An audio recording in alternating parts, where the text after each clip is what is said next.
NCERT series ಅನ್ನ ನೋಡ್ತಾ ಇದ್ವಿ. ಅದರಲ್ಲಿ ಚಾಪ್ಟರ್ 2 ಅನ್ನ ಇವತ್ತಿನ ಕ್ಲಾಸ್ ಅಲ್ಲಿ ಕಲಿತೀವಿ, ರೈಟ್? ಸೊ ಚಾಪ್ಟರ್ 2 ಅಲ್ಲಿ ಏನಿದೆ ಅಂತ ನೋಡ್ತಾ ಹೋದ್ರೆ, here it is there, land, soil, water, natural vegetation and wildlife resources ಅನ್ನುವಂತಹ ಟಾಪಿಕ್ ಬಗ್ಗೆ ನಾವು ಈ ಚಾಪ್ಟರ್ ಅಲ್ಲಿ ಕಲಿತೀವಿ. ಈ ಎಲ್ಲವೂ ನಮಗೆ ನ್ಯಾಚುರಲ್ ರಿಸೋರ್ಸಸ್ ಆಗಿರೋದ್ರಿಂದ ಈ ನ್ಯಾಚುರಲ್ ರಿಸೋರ್ಸ್ ಬಗ್ಗೆ ಒಂದಷ್ಟು ಬ್ರೀಫ್ ಇಂಟ್ರೊಡಕ್ಷನ್ ಅನ್ನು, ಜೊತೆಗೆ ಅವುಗಳಿಗಿರುವಂತಹ ಥ್ರೆಡ್ಸ್ ಅನ್ನು ಮತ್ತು ಕನ್ಸರ್ವೇಷನ್ ಮೆಥಡ್ಸ್ ಅನ್ನ ನಾವು ಈ ಚಾಪ್ಟರ್ ಅಲ್ಲಿ ಕಲಿತೀವಿ, right? So let start the class.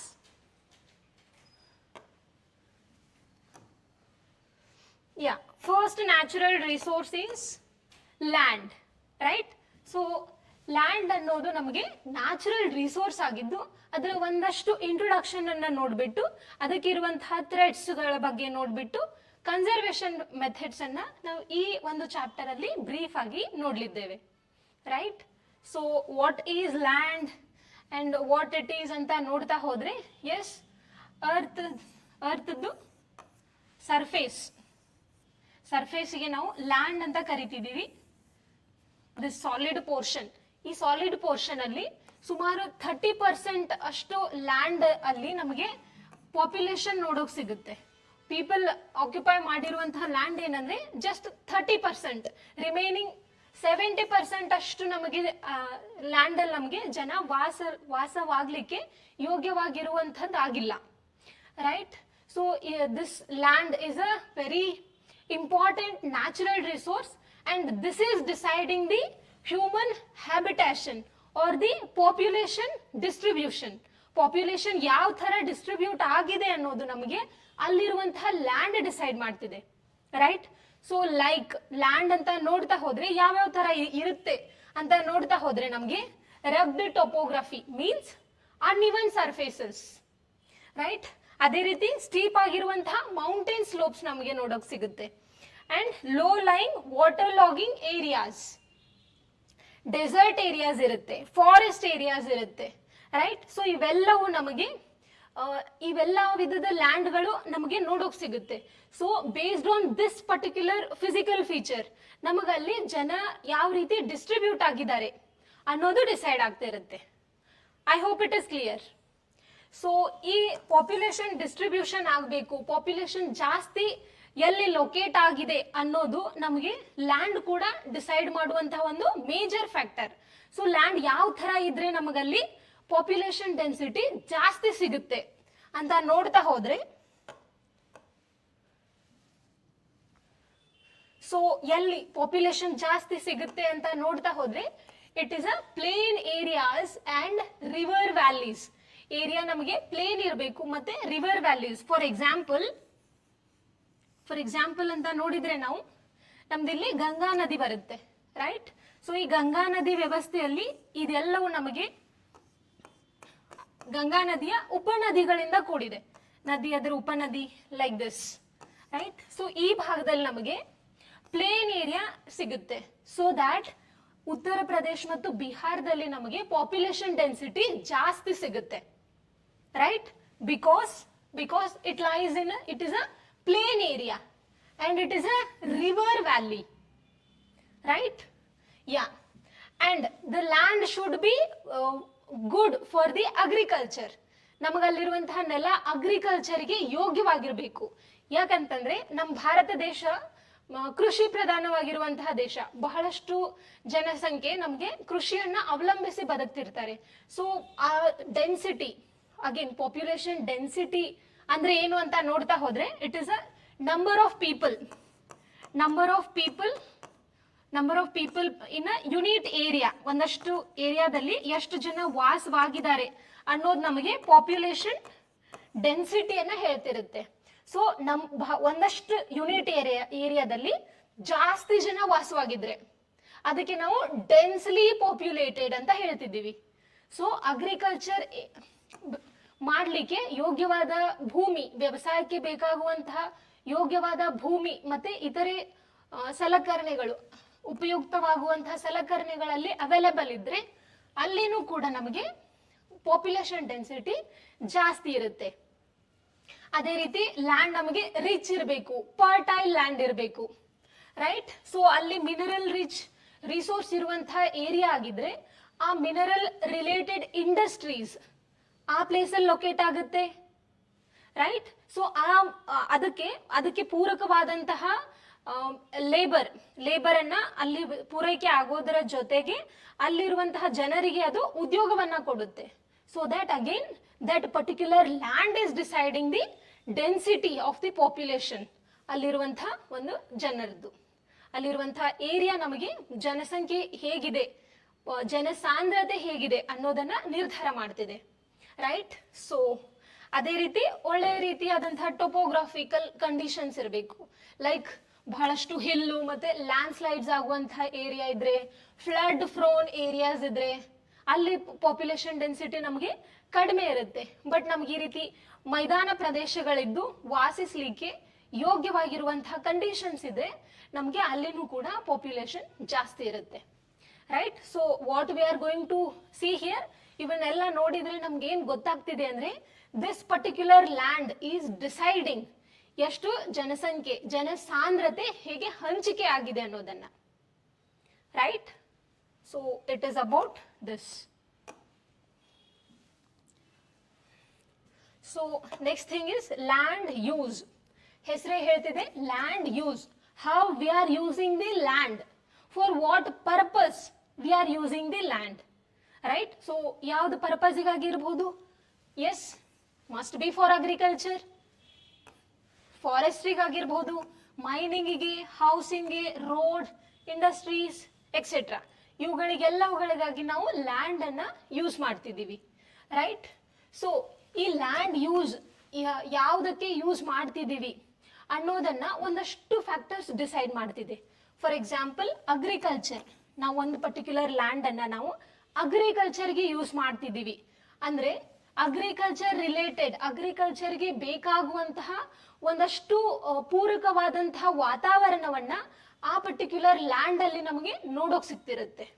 ಅಂತ ಫ್ಯಾಕ್ಟರ್ಸ್ ಯಾವುದು ಅಂತ ನೋಡ್ತಾ ಹೋದ್ರೆ we have two factors. One is physical factors and other one is human factors. Right. So physical factors ಅಂತ ನೋಡ್ತಾ ಹೋದ್ರೆ yes obviously physical factors, topography, ಭೂಮಿಯ ಸರ್ಫೇಸ್, ಮೇಲ್ಮೈ ಬಹಳ ಮೇಜರ್ ರೋಲ್ ಪ್ಲೇ ಮಾಡುತ್ತೆ. ಅಂಡ್ ಸಾಯಿಲ್ ಟೈಪ್, ಮಣ್ಣು ಯಾವ ರೀತಿ ಅನ್ನೋದು ಅಲ್ಲಿ ಯಾವ ಅಗ್ರಿಕಲ್ಚರ್, ಯಾವ ಬೆಳೆಗೆ ಸೂಕ್ತ ಅನ್ನೋದನ್ನು ನಿರ್ಧಾರ ಮಾಡ್ತಿರುತ್ತೆ. ಅದೇ ರೀತಿ climatic condition, temperature and rainfall distribution ಹೇಗಿದೆ ಅನ್ನೋದು ಕೂಡ ಅಲ್ಲಿ ಯಾವ ಬೆಳೆ ಬೆಳಿಬೇಕು ಅನ್ನೋದನ್ನ ಡಿಸೈಡ್ ಮಾಡ್ತಿದೆ. ಅದೇ ರೀತಿ ವಾಟರ್ ಅವೈಲಬಿಲಿಟಿ. ರೈಟ್. ಸೊ ಇವೆಲ್ಲ ಫಿಸಿಕಲ್ ಫ್ಯಾಕ್ಟರ್ಸ್ ನಮಗೆ ಲ್ಯಾಂಡ್ ಅನ್ನ ಯಾವ ಪರ್ಟಿಕ್ಯುಲರ್ ರೀಸನ್ಗೆ ನಾವು ಯೂಸ್ ಮಾಡ್ತಿದೀವಿ ಅನ್ನೋದನ್ನ ಡಿಸೈಡ್ ಮಾಡ್ತಿರುತ್ತೆ. Right. So another thing is human factors. Human factors obviously population density ಜಾಸ್ತಿ ಇರಬೇಕು, ಬಿಕಾಸ್ ಲೇಬರ್ ಪೂರೈಕೆ ಆಗ್ತಿರ್ಬೇಕು. ಇವೆಲ್ಲ ಕೆಲಸ ಮಾಡ್ಲಿಕ್ಕೆ main resource is human resource. So that this human factor, population density, ಜನಸಾಂದ್ರತೆ ಜಾಸ್ತಿ ಇರಬೇಕು, ಟೆಕ್ನಾಲಜಿ ಲೆವೆಲ್ ಚೆನ್ನಾಗಿರ್ಬೇಕು. ಸೊ ದಟ್ ಇಂಡಸ್ಟ್ರೀಸ್ ಆಗಿರ್ಬೋದು, ಅಗ್ರಿಕಲ್ಚರ್ ಆಗಿರ್ಬೋದು, ಇವೆಲ್ಲವೂ ನಮಗೆ ಎಫಿಷಿಯಂಟ್ ಆಗಿ ಪ್ರೊಡಕ್ಟಿವಿಟಿ ಜಾಸ್ತಿ ಮಾಡಲಿಕ್ಕೆ ಸಹಾಯ ಆಗುತ್ತೆ. ರೈಟ್. ಸೊ ಅದೇ ರೀತಿ economic activities like market availability ಆಗಿರ್ಬೋದು, ಟ್ರಾನ್ಸ್ಪೋರ್ಟೇಷನ್ ಫೆಸಿಲಿಟೀಸ್ ಆಗಿರ್ಬೋದು, ಇವೆಲ್ಲವೂ ನಮಗೆ ಡಿಸೈಡಿಂಗ್ ಫ್ಯಾಕ್ಟರ್ಸ್ ಆಗಿರ್ತವೆ. ಅದೇ ರೀತಿ ಸೋಷಿಯಲ್ ರಿಕ್ವೈರ್ಮೆಂಟ್ಸ್. ಸೊ ಇವೆಲ್ಲ ಫ್ಯಾಕ್ಟರ್ಸ್ ಸೇರ್ಬಿಟ್ಟು ಯಾವ ಲ್ಯಾಂಡ್ ಯಾವುದಕ್ಕೆ ಸೂಕ್ತ ಅನ್ನೋದನ್ನ ಡಿಸೈಡ್ ಮಾಡ್ತಿರುತ್ತೆ. Right. This is all about land use.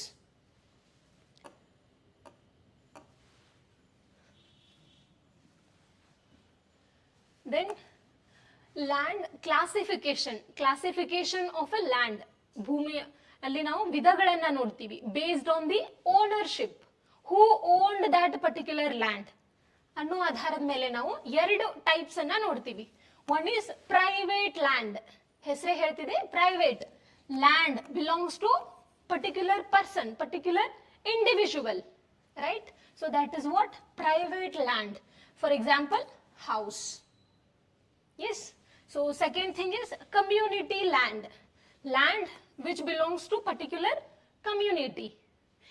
ಈ ಪರ್ಟಿಕ್ಯುಲರ್ ಲ್ಯಾಂಡ್ ಇಂದ ಏನೇ ನಮಗೆ ಪ್ರೊಡಕ್ಟಿವಿಟಿ ಬಂದ್ರೆ ಅಥವಾ ಅದರಿಂದ ನಮ್ಗೇನು ಬರ್ತಿದ್ರೆ ಅದು ಈ ಎಲ್ಲಾ ಕಮ್ಯುನಿಟಿ ಅವರಿಗೆ ಸಂಬಂಧ ಇರುತ್ತೆ.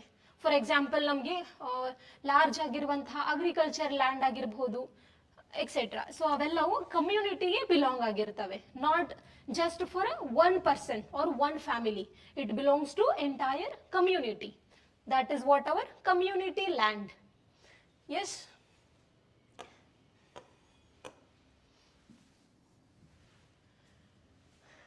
ಎಸ್, ಲ್ಯಾಂಡ್ ಬಗ್ಗೆ ನಾವು ಇಷ್ಟೆಲ್ಲ ನೋಡಿರುವಾಗ ಅಷ್ಟಿದ್ರೂ ಕೂಡ ನಮ್ದು ಲ್ಯಾಂಡ್ ಏನಿದೆ ಒಂದಷ್ಟು ಥ್ರೆಟ್ಸ್ ಅನ್ನ ಫೇಸ್ ಮಾಡ್ತಾ ಇದೆ. So what are those major threats to the land ಅಂತ ನೋಡ್ತಾ ಹೋದ್ರೆ, the major thing is land degradation. ಭೂಮಿ ಅದರ ಫಲವತ್ತತೆಯನ್ನ ಕಳೆದುಕೊಳ್ಳೋದು ಅಂತ ಹೇಳ್ತೀವಿ. ಅದೇ ರೀತಿ ಲ್ಯಾಂಡ್ ಸ್ಲೈಡ್ಸ್ ಅಂತ ನಾವು ಕೇರಳದಲ್ಲಿ, ಅದೇ ರೀತಿ ಹಿಮಾಲಯದಲ್ಲಿರುವಂತಹ ಒಂದಷ್ಟು ರಾಜ್ಯಗಳಲ್ಲಿ ನಾವು ಲ್ಯಾಂಡ್ ಸ್ಲೈಡ್ಸ್ ಅಂತ ಕೇಳಿರ್ತೀವಿ. ಗುಡ್ಡ ಕುಸಿತ, ಇಲ್ಲಿರುವಂತಹ ಮಣ್ಣೆಲ್ಲ ಕಿತ್ಕೊಂಡ್ಬಿಟ್ಟು ಸ್ಲೈಡ್ ಆಗಿ ಕೆಳಗಡೆ ಬರ್ತಿರುತ್ತೆ. So this is what land slide is. So land slide, soil erosion, ಮಣ್ಣಿನ ಸವಕಳಿ ಅಂತ ಕರಿತೀವಿ. ಮಣ್ಣು ಒಂದ್ ಕಡೆಯಿಂದ ಇನ್ನೊಂದು ಕಡೆಗೆ ಸವೆದು ಹೋಗೋದನ್ನ, ಕೊಚ್ಕೊಂಡು ಹೋಗೋದನ್ನ ನಾವು ಸಾಯಿಲ್ ಇರೋಷನ್ ಅಂತ ಕರಿತೀವಿ. ಅದೇ ರೀತಿ ಡೆಸರ್ಟಿಫಿಕೇಶನ್, ಭೂಮಿ ತನ್ನ ಫಲವತ್ತತೆಯನ್ನ ಕಳೆದುಕೊಂಡು ಬ್ಯಾರನ್ ಲ್ಯಾಂಡ್ ಆಗೋದಕ್ಕೆ ನಾವು ಡೆಸರ್ಟಿಫಿಕೇಶನ್ ಅಂತ ಕರಿತೀವಿ. ಎಸ್, ಅಂಡ್ ಇವೆಲ್ಲ ಮಾಡೋದ್ರ ಜೊತೆಗೆ ನಾವೇನ್ ಮಾಡ್ತಿದೀವಿ, ಅಗ್ರಿಕಲ್ಚರ್ ಅನ್ನ ರಿಲೇಟೆಡ್ ಆಕ್ಟಿವಿಟೀಸ್ಗೆ ನಾವು ಅನ್ನೆಸೆಸರಿಲಿ ಫರ್ಟಿಲೈಸರ್ಸ್ ಇವೆಲ್ಲ ಯೂಸ್ ಮಾಡೋದ್ರಿಂದನೂ ನಮ್ದು ಲ್ಯಾಂಡ್ ನಮ್ಗೆ ಹಾಳಾಗ್ತಿದೆ. ಅದೇ ರೀತಿ ಕನ್ಸ್ಟ್ರಕ್ಷನ್ ಆಕ್ಟಿವಿಟೀಸ್ ಅನ್ನ ಎಕ್ಸ್ಪ್ಯಾಂಡ್ ಮಾಡೋದ್ರಿಂದ ಕೂಡ ಲ್ಯಾಂಡ್ ನಮ್ಗೆ ಇವತ್ತು ಥ್ರೆಟ್ ಅಲ್ಲಿದೆ. ಎಸ್, ಸೊ ಈ ರೀತಿ ಇದೆಲ್ಲ ಮಾಡ್ತಿರೋದ್ರಿಂದ ನಾವೇನ್ ಮಾಡ್ತಿದೀವಿ, ಲ್ಯಾಂಡ್ ಅನ್ನ ಯೂಸ್ ಮಾಡ್ತಾ ಇಲ್ಲ, ಓವರ್ ಯೂಸ್ ಮಾಡ್ತಿದೀವಿ. Not just over using, exploitation ಮಾಡ್ತಾ ಇದ್ದೀವಿ, ರೈಟ್? ಸೊ ಈ ಎಲ್ಲದಕ್ಕೆ ನಾವು ಪರಿಹಾರ ಅಂತ ನೋಡ್ತಾ ಹೋದ್ರೆ ಒಂದಷ್ಟು ನಾವು ಮೆಷರ್ಸ್ ಅನ್ನ ನೋಡ್ಬೇಕಲ್ವಾ. ಎಸ್, ಕನ್ಸರ್ವೇಷನ್, ಈ ಲ್ಯಾಂಡ್ ಅನ್ನ ನಾವು ಕನ್ಸರ್ವೇಷನ್ ಮಾಡಬೇಕಾಗಿದೆ. ಸೊ ಅದಕ್ಕಾಗಿ ನಾವೇನೇನೆಲ್ಲ ಮಾಡಬಹುದು ಅಂತ ನೋಡ್ತಾ ಹೋದ್ರೆ, conservation methods, first and foremost thing is afforestation, ಅರಣ್ಯೀಕರಣ ಅಂತ ಕರಿತೀವಿ. ಅಂದ್ರೆ ಹೆಚ್ಚು ಮರಗಳನ್ನ ಬೆಳೆಸೋದು, ರೈಟ್? ಸೊ ಎಫಾರೆಸ್ಟ್ರೇಷನ್ ಇಂದ, ಲ್ಯಾಂಡ್ ರೀಕ್ಲೇಮೇಷನ್ ಇಂದ, ದೆನ್ ಕೆಮಿಕಲ್ ಪೆಸ್ಟಿಸೈಡ್ಸ್ ಮತ್ತೆ ಫರ್ಟಿಲೈಸರ್ಸ್ ಅನ್ನ ನಾರ್ಮಲ್ ಆಗಿ ಜಾಸ್ತಿ ಯೂಸ್ ಮಾಡ್ತಿರ್ತೀವಿ ನಾವು, ಬಟ್ ಅದನ್ನ ಆಪ್ಟಿಮಮ್ ಆಗಿ ಎಷ್ಟು ಬೇಕೋ ಅಷ್ಟೇ ನಾವು ಯೂಸ್ ಮಾಡ್ತಾ ಹೋದ್ರೆ ಆ ಲ್ಯಾಂಡ್ ಫಲವತ್ತತೆಯನ್ನ ನಾವು ಕಾಪಾಡ್ಕೋಬಹುದು. ಎಸ್, ಅದೇ ರೀತಿ ನಾವು ಓವರ್ ಗ್ರೇಸಿಂಗ್ ಮಾಡ್ತಿರ್ತೀವಿ. ಓವರ್ ಗ್ರೇಸಿಂಗ್, ನಾವು ಗ್ರಾಸ್ ಲ್ಯಾಂಡ್ ಇರುತ್ತೆ, ಗ್ರಾಸ್ ಎಲ್ಲ ನಾವೇನ್ ಮಾಡ್ತೀವಿ, ಹಸುಗಳನ್ನೆಲ್ಲ ನಾವಿಲ್ಲಿ ಮೇಯಿಸೋದ್ರಿಂದ ಈ ಗ್ರಾಸ್ ಎಲ್ಲ ಕಿತ್ಕೊಂಡ್ಬಿಟ್ಟು ಇಲ್ಲಿರುವಂತಹ ನೆಲ ಏನಾಗುತ್ತೆ, ಪೊಳ್ಳು ಭೂಮಿ ಅಂತ ಕರಿತೀವಿ. ಸೊ ಜೋರಾಗಿ ಗಾಳಿ ಬೀಸಿದ್ರು ಕೂಡ ಈ ಮಣ್ಣು ಕೊಚ್ಕೊಂಡು ಹೋಗೋ ಚಾನ್ಸಸ್ ಇರುತ್ತೆ, ರೈಟ್? ಸೊ ಇವೆಲ್ಲ ಇನ್ಫ್ಯಾಕ್ಟ್ ಸ್ಮಾಲ್ ಕ್ವಾಂಟಿಟಿ ಅಲ್ಲ, ಲಾರ್ಜ್ ಕ್ವಾಂಟಿಟಿಯಲ್ಲಿ over grazing, not just grazing, right? So ಹಾಗೆ ಮಾಡೋದ್ರಿಂದ ನಮ್ದು ಇವತ್ತು ಲ್ಯಾಂಡ್ ನಮಗೆ ಏನು ಥ್ರೆಟ್ ಅಲ್ಲಿದೆ. ಸೊ ದಟ್ ಈ ಆಕ್ಟಿವಿಟೀಸ್ ಅನ್ನ ನಾವು ರೆಗ್ಯುಲೇಟ್ ಮಾಡೋದ್ರಿಂದ, ಸೊ ದಟ್ ನಾವು ಇದನ್ನ ರೀಸ್ಟೋರ್ ಮಾಡಿದಂಗಾಗುತ್ತೆ, ರೈಟ್? ಸೊ ಅದೇ ರೀತಿ ನಮಗೆ ಗೌರ್ಮೆಂಟ್ ರೂಲ್ಸ್ ಕೂಡ ಬಹಳ ಇಂಪಾರ್ಟೆಂಟ್ ಆಗ್ತವೆ. ಎಲ್ಲದಕ್ಕಿಂತ ಮೋಸ್ಟ್ ಇಂಪಾರ್ಟೆಂಟ್ ಅಂದ್ರೆ ಫಾರ್ಮರ್ಸ್ ಅಲ್ಲಿ ಈ ಲ್ಯಾಂಡ್ ಬಗ್ಗೆ ನಮ್ಗೆ ಅವೇರ್ನೆಸ್ ಅನ್ನ, ಲ್ಯಾಂಡ್ ಎಕ್ಸ್ಪ್ಲಾಯಿಟೇಷನ್ ಇಂದ ಏನೇನ್ ತೊಂದರೆ ಆಗ್ತಿದ್ದಾವೆ ಅನ್ನುವಂತಹ ಅವೇರ್ನೆಸ್ ಪ್ರೋಗ್ರಾಮ್ಸ್ ಅನ್ನ ಮಾಡೋದ್ರಿಂದ ನಮ್ಗೆ ಬಹಳಷ್ಟು ಅನುಕೂಲ ಆಗುತ್ತೆ.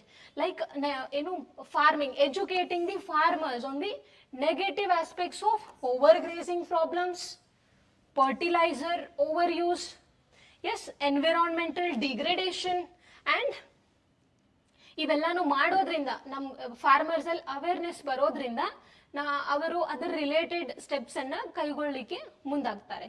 So that we can conserve the land through this way as well. ಹೌದಲ್ವಾ? Yes. So this is about the conservation. Yeah, this is about the land. ಅದೇ ರೀತಿ ನಾವು ನೆಕ್ಸ್ಟ್ ನ್ಯಾಚುರಲ್ ರಿಸೋರ್ಸ್ ಚಾಪ್ಟರ್ ಅಲ್ಲಿ ಹೆಡ್ಡಿಂಗ್ ನೋಡಿರೋ ಹಾಗೆ ಲ್ಯಾಂಡ್ ಅಂತ ನೋಡಿದ್ವಿ. Land is a natural resource. The next natural resource was ಯಾವ್ದಿತ್ತು ಅಂದ್ರೆ ಸಾಯಿಲ್ ಇತ್ತು.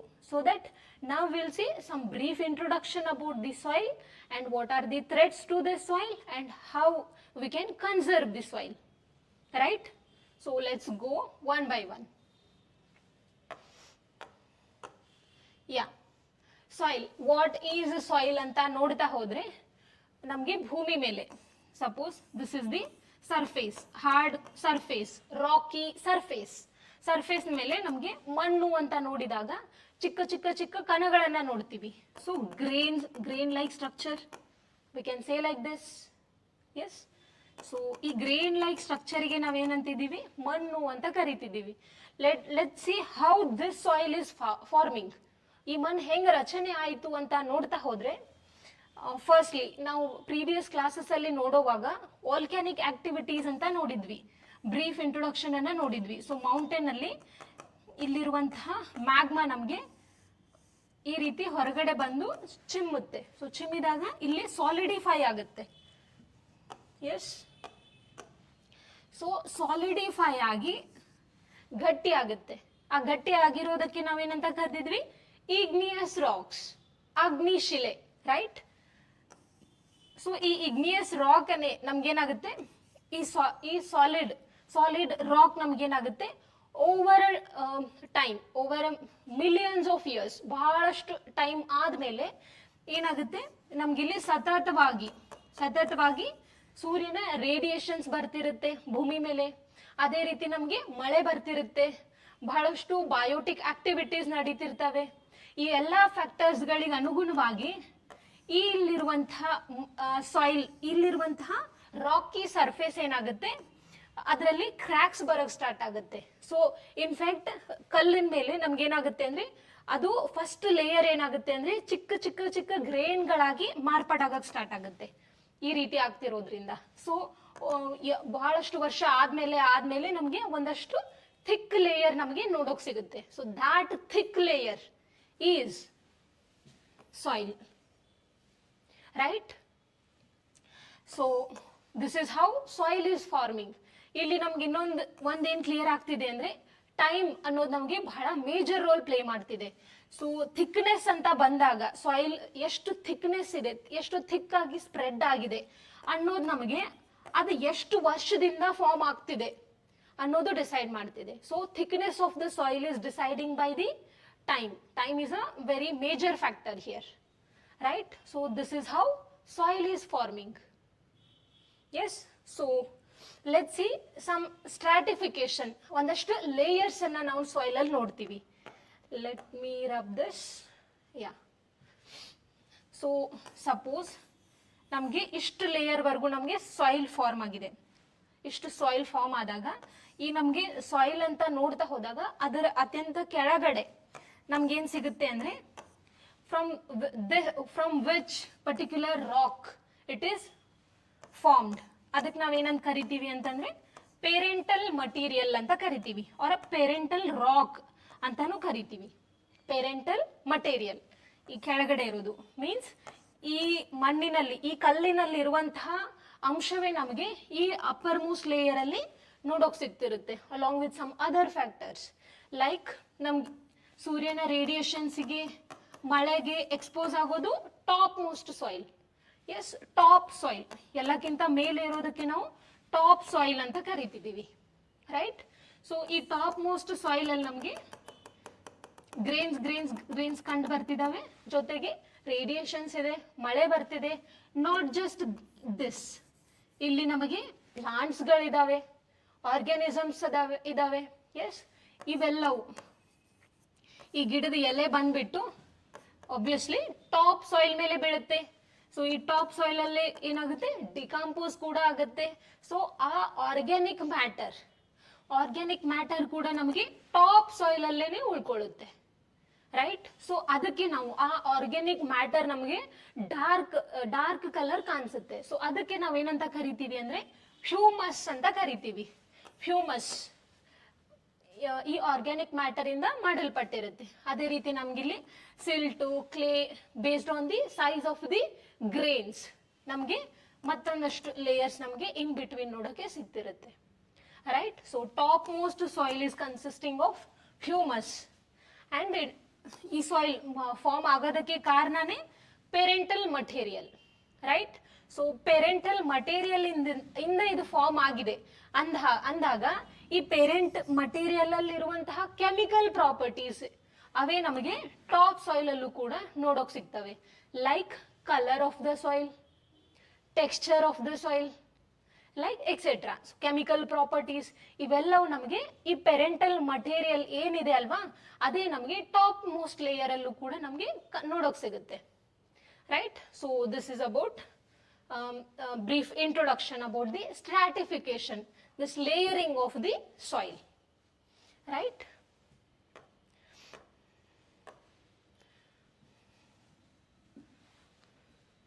So next thing is, what are some factors? Some factors, those factors are deciding soil ಯಾವ ತರ ಇರಬೇಕು ಅನ್ನೋದನ್ನ, ಅಥವಾ ಯಾವ ತರ ಇದೆ. particularly black soil, consider black soil. Black soil, why black soil is black in color, why not some other color? ಹೌದಲ್ವಾ? So ಇದನ್ನ ಡಿಸೈಡ್ ಮಾಡುತ್ತೆ ಆಬ್ವಿಯಸ್ಲಿ ಒಂದಷ್ಟು ಫ್ಯಾಕ್ಟರ್ಸ್ ಇದಾವೆ. ಸೊ ಆ ಫ್ಯಾಕ್ಟರ್ಸ್ ಏನು ಅಂತ ನೋಡ್ತಾ ಹೋದ್ರೆ, ನಾವೀಗ ಆಲ್ರೆಡಿ ನೋಡಿರೋ ಹಾಗೆ ಪೇರೆಂಟಲ್ ಮಟೀರಿಯಲ್ ಅವರ ಪೇರೆಂಟಲ್ ರಾಕ್. ಯಾಕಂದ್ರೆ ಪೇರೆಂಟಲ್ ರಾಕ್ ಕಲರ್ ಏನಿದೆ, ಬ್ಲಾಕ್ ಕಲರ್ ಇದೆ. So the grains, it is just a grains, small grains formed by that particular rock. Parental material ಇಂದಾನೇ ಫಾರ್ಮ್ ಆಗಿರೋದಿದು. ಸೊ ಅದಕ್ಕಾಗಿ ಇದು ಕೂಡ ನಮ್ಗೇನಿದೆ, ಬ್ಲ್ಯಾಕ್ ಕಲರೇ ಇರುತ್ತೆ. For example, suppose chapati. So chapati ನಮಗೆ ಒಂದು ಕಲರ್ ಇದೆ, ಸೊ ಗೋಧಿ ಬಣ್ಣ ಅಂತ ಹೇಳ್ತೀವಿ. ಸೊ ಇದು ನಾವು ಸ್ಮಾಲ್ ಪೀಸಸ್ ಮಾಡಿದ್ರೆ ಇದ್ರ ಕಲರ್ ಚೇಂಜ್ ಆಗಲ್ಲ, ರೈಟ್? ಸೊ ಕಲರ್ ಸೇಮ್ ಇರುತ್ತೆ, ಬಟ್ ಸ್ಮಾಲ್ ಫ್ರಾಗ್ಮೆಂಟೆಡ್ ಆಗಿರುವಂಥದ್ದು ನಮಗೆ ಫ್ರಾಗ್ಮೆಂಟ್ಸ್ ಸಿಗುತ್ತೆ. Same thing is happening here, right? Colour, texture, chemical properties, minerals ಇವೆಲ್ಲವೂ ನಮಗೆ ಪೇರೆಂಟಲ್ ಮಟೀರಿಯಲ್ ನಮಗೆ ಡಿಸೈಡ್ ಮಾಡ್ತಿರುತ್ತೆ. So along with that topography is also a major determinant. Like suppose ಇದು ಒಂದು ಹಿಲ್ಲಿ ರೀಜನ್ ಇದೆ, ಇಲ್ಲೆಲ್ಲೋ ವ್ಯಾಲಿ ಇದೆ, ರೈಟ್? ಸೊ ಆಲ್ಟಿಟ್ಯೂಡ್ ಅಂತ ಕರಿತೀವಿ. ಸಮುದ್ರ ಮಟ್ಟದಿಂದ ವರ್ಟಿಕಲ್ ಆಗಿರುವಂತಹ ಹೈಟ್ಗೆ ನಾವು ಆಲ್ಟಿಟ್ಯೂಡ್ ಅಂತ ಕರಿತೀವಿ. ಇಲ್ಲಿರುವಂತಹ ಎನ್ವಿರಾನ್ಮೆಂಟಲ್ ಕಂಡೀಷನ್ಸ್ ಬೇರೆ ಆಗಿರುತ್ತೆ ಕಂಪೇರ್ ಟು ಇಲ್ಲಿ, ರೈಟ್? ಸೊ ಎಲ್ಲಾ ಕಡೆನೂ ನಮಗೆ ಕ್ಲೈಮೆಟಿಕ್ ಕಂಡೀಷನ್ಸಿಗೆ ಅನುಗುಣವಾಗಿ, ಟೋಪೋಗ್ರಫಿಗೆ ಅನುಗುಣವಾಗಿ ಒಂದಷ್ಟು changes, not so much difference, ಬಹಳ ಏನು ವೇರಿಯೇಷನ್ಸ್ ಇರಲ್ಲ, ಬಟ್ ಒಂದಷ್ಟು ಚೇಂಜಸ್ ನಮಗೆ ನೋಡಕ್ ಸಿಗುತ್ತೆ, right? So that we can say that topography and this slope, this valleys, all these things are contributing factors to the soil. Yes, ಅದೇ ರೀತಿ flora and fauna, micro organism, as we have seen humus ನಮ್ದು ಅದೇನಿದೆ, it is a leaves only, plant leaves ಆಗಿರ್ಬೋದು, ಬೇರುಗಳಾಗಿರ್ಬೋದು. So ಅವೆಲ್ಲ ನಮಗೆ ಕೊಳೆತು ಬಿಟ್ಟು ಕಪ್ಪು ಬಣ್ಣಕ್ಕೆ ತಿರುಗಿರುತ್ತೆ. I hope you all have seen. So ಅದೇ ನಮಗೆ ಅರಣ್ಯದಿಂದ ಮತ್ತೆ ಗಿಡ, ಇತರೆ ಆರ್ಗ್ಯಾನಿಸಮ್ಸ್ ಇಂದ ಆ ಥರ ಆಗ್ತಿದೆ. So that they are also deciding the colour or some other mineral composition of that particular soil. Yes, so that we can say flora and fauna is also deciding factor. ಅದೇ ರೀತಿ climate is also determining. Yes, ಎಷ್ಟು thickness ಇದೆ ಅನ್ನೋದನ್ನ, ಎಷ್ಟು ವರ್ಷಗಳಿಂದ ಅದು form ಆಗ್ತಿದೆ ಅನ್ನೋದು ಡಿಸೈಡ್ ಮಾಡ್ತಿದೆ.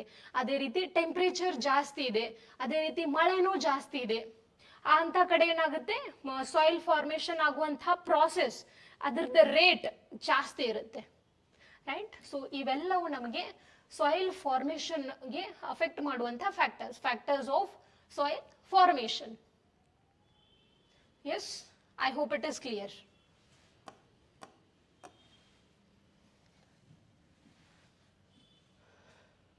Yeah, these are also same thing. Yeah. Soil ನಮಗೆ ಇವತ್ತು again some of the threats to the soil ಅಂತ ನೋಡ್ತಾ ಹೋದ್ರೆ, ಫಸ್ಟ್ ಗೆ ನೋಡ್ತೀವಿ ನಾವು ಇರೋಷನ್, ಸಾಯಿಲ್ ಇರೋಷನ್, ಮಣ್ಣಿನ ಸವೆತ. ಒಂದು ಕಡೆಯಿಂದ ಇನ್ನೊಂದು ಕಡೆ ಲೈಕ್ ಫ್ಲಡ್ಸ್ ಬಂದಾಗ ಆಗಿರ್ಬೋದು, ರಿವರ್ ಚಾನಲ್ ಅದು ನದಿ ಹರಿದು ಹೋಗುವಾಗ ಬಹಳಷ್ಟು ವೆಲಾಸಿಟಿ ಜಾಸ್ತಿ ಇದ್ರೆ ಅದು ಕೂಡ ಅದ್ರ ಬ್ಯಾಂಕ್ ಅಲ್ಲಿ ಇರುವಂತಹ ಸಾಯಿಲ್ ಅನ್ನ ತೆಗೆದುಕೊಂಡು ಹೋಗುವಂತಹ ಚಾನ್ಸಸ್ ಇರುತ್ತೆ. ಸೊ ಆಗ ಇಲ್ಲಿ ಏನಾಗ್ತಿದೆ, ಈ ಪರ್ಟಿಕ್ಯುಲರ್ ಪ್ರದೇಶದಿಂದ ಹೋಗ್ತಿದೆ. So that from this particular place the soil is eroding, ಸವೆತ ಆಗ್ತಿದೆ ಅಂತ ಹೇಳ್ತಿದ್ದೀವಿ, right? So this is about soil erosion, degradation, soil erosion, depletion.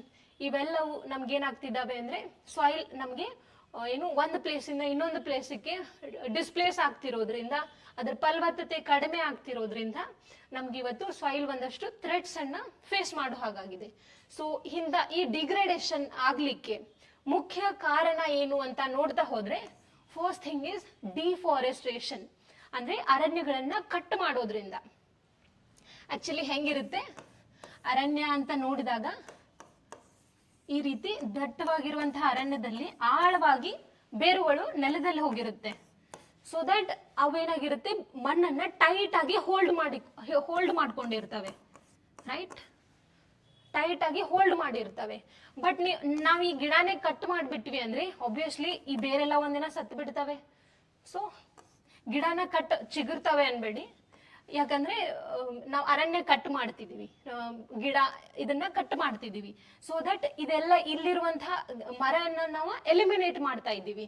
So that ಆಗ ಏನಾಗ್ತಿದೆ, ಇಲ್ಲಿರುವಂತಹ ಮಣ್ಣು ಮೊದಲು ಟೈಟ್ಲಿ ಪ್ಯಾಕ್ಡ್ ಇತ್ತು, ಬಟ್ ನಾವ್ it is loosely packed. So ಏನಾಗುತ್ತೆ, ಒಂದಷ್ಟು ಜೋರಾಗಿ ಮಳೆ ಬಂದ್ರೆ ಅಥವಾ ಫ್ಲಡ್ ಫ್ರೋನ್ ಏರಿಯಾಸ್ ಏನಾದ್ರೂ ಇದ್ರೆ, ಸೊ ಈ ಮಣ್ಣು ನಮ್ಗೆ ಕೊಚ್ಕೊಂಡು ಹೋಗುವಂತ ಚಾನ್ಸಸ್ ಬಹಳ ಇರುತ್ತೆ. So that deforestation is a major cause. ಅದೇ ರೀತಿ ಓವರ್ ಗ್ರೇಸಿಂಗ್, ಅತಿಯಾಗಿ ಹುಲ್ಲನ್ನ ಮೇಯಿಸೋದ್ರಿಂದ ಅಗೇನ್ ಅಲ್ಲಿ ನೆಲ ಎಲ್ಲ ಬೇರು ಎಲ್ಲ ಕಿತ್ತು ಹೋಗಿರೋದ್ರಿಂದ ನೆಲ ಪಳ್ಳಾಗುತ್ತೆ, ಅಲ್ಲೂ ಕೂಡ ಮಣ್ಣು ಸವೆತ ಆಗ್ತಿರುತ್ತೆ, ಡಿಗ್ರೇಡ್ ಆಗ್ತಿರುತ್ತೆ. ಅದೇ ರೀತಿ chemical fertilisers over use, not just chemical fertilisers, ಅತಿಯಾದ ಕೆಮಿಕಲ್ ಫರ್ಟಿಲೈಸರ್ಸ್ ಅನ್ನ, ಪೆಸ್ಟಿಸೈಡ್ಸ್ ಅನ್ನ ಬಳಸೋದ್ರಿಂದ. ಫಾರ್ ಎಕ್ಸಾಂಪಲ್, ಒಂದಷ್ಟು ಲ್ಯಾಂಡ್ ಇದೆ ಅಂದಾಗ ಅದರಲ್ಲಿ ನಮಗೆ ಒಂದಷ್ಟು ಮಿನರಲ್ಸ್ ಇರ್ತವೆ, ಲೈಕ್ ನೈಟ್ರೋಜನ್ ಇರ್ಬೋದು, ಹೈಡ್ರೋಜನ್ ಇರ್ಬೋದು, ಆಕ್ಸಿಜನ್ ಇರ್ಬೋದು, ಫಾಸ್ಫರಸ್ ಇರ್ಬೋದು, ಸಲ್ಫರ್ ಇರ್ಬೋದು. ಒಂದಷ್ಟು ನಮಗೆ ಮಿನರಲ್ ಕಂಟೆಂಟ್ಸ್ ನಮಗೆ ಆ ಪರ್ಟಿಕ್ಯುಲರ್ ಸಾಯಿಲ್ ಅಲ್ಲಿ ನೋಡೋಕ್ ಸಿಗ್ತಿರುತ್ತೆ. ಸೊ ಇದೇ ಸಾಯಿಲ್ ಅಲ್ಲಿ ನಮಗೆ ಒಂದಷ್ಟು ಡೆಫಿಸಿಟ್ ಕೂಡ ಇರುತ್ತೆ, ಒಂದಷ್ಟು ಮಿನರಲ್ಸ್ ನಮಗೆ ಡೆಫಿಸಿಟ್ ಇರುತ್ತೆ. ಆ ಡೆಫಿಷಿಯನ್ಸಿನ ಪೂರೈಕೆ ಮಾಡೋ ಸಲುವಾಗಿ ನಾವು ಫರ್ಟಿಲೈಸರ್ಸ್ ಮತ್ತೆ ಪೆಸ್ಟಿಸೈಡ್ಸ್ ಅನ್ನ ಆ ಬೆಳೆಗೆ ಅನುಗುಣವಾಗಿ ಯೂಸ್ ಮಾಡ್ತಿರ್ತೀವಿ, ರೈಟ್?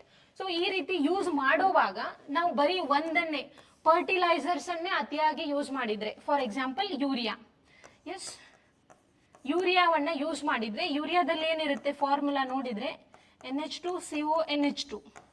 ನಾವು ಎಷ್ಟೇ ಯೂರಿಯಾ ಹಾಕಿದ್ರು ನಾವು ನೈಟ್ರೋಜನ್ನೇ ಹಾಕ್ತಿದೀವಿ, ಹೈಡ್ರೋಜನ್ನೇ ಹಾಕ್ತಿದೀವಿ, ಕಾರ್ಬನ್ನೇ ಹಾಕ್ತಿದೀವಿ, ಆಕ್ಸಿಜನ್ನೇ ಹಾಕ್ತಿದೀವಿ. We are neither adding this nor adding this, right?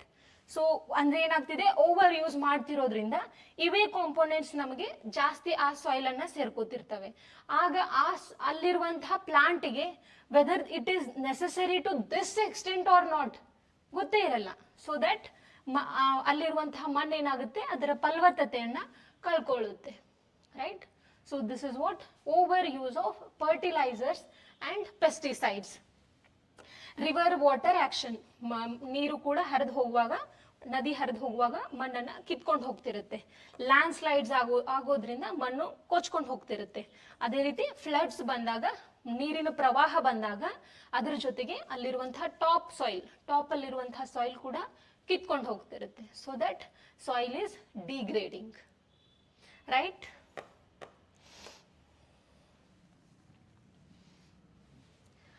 So degrade ಆಗ್ತಿದೆ ಅಂದ್ರೆ we have to conserve.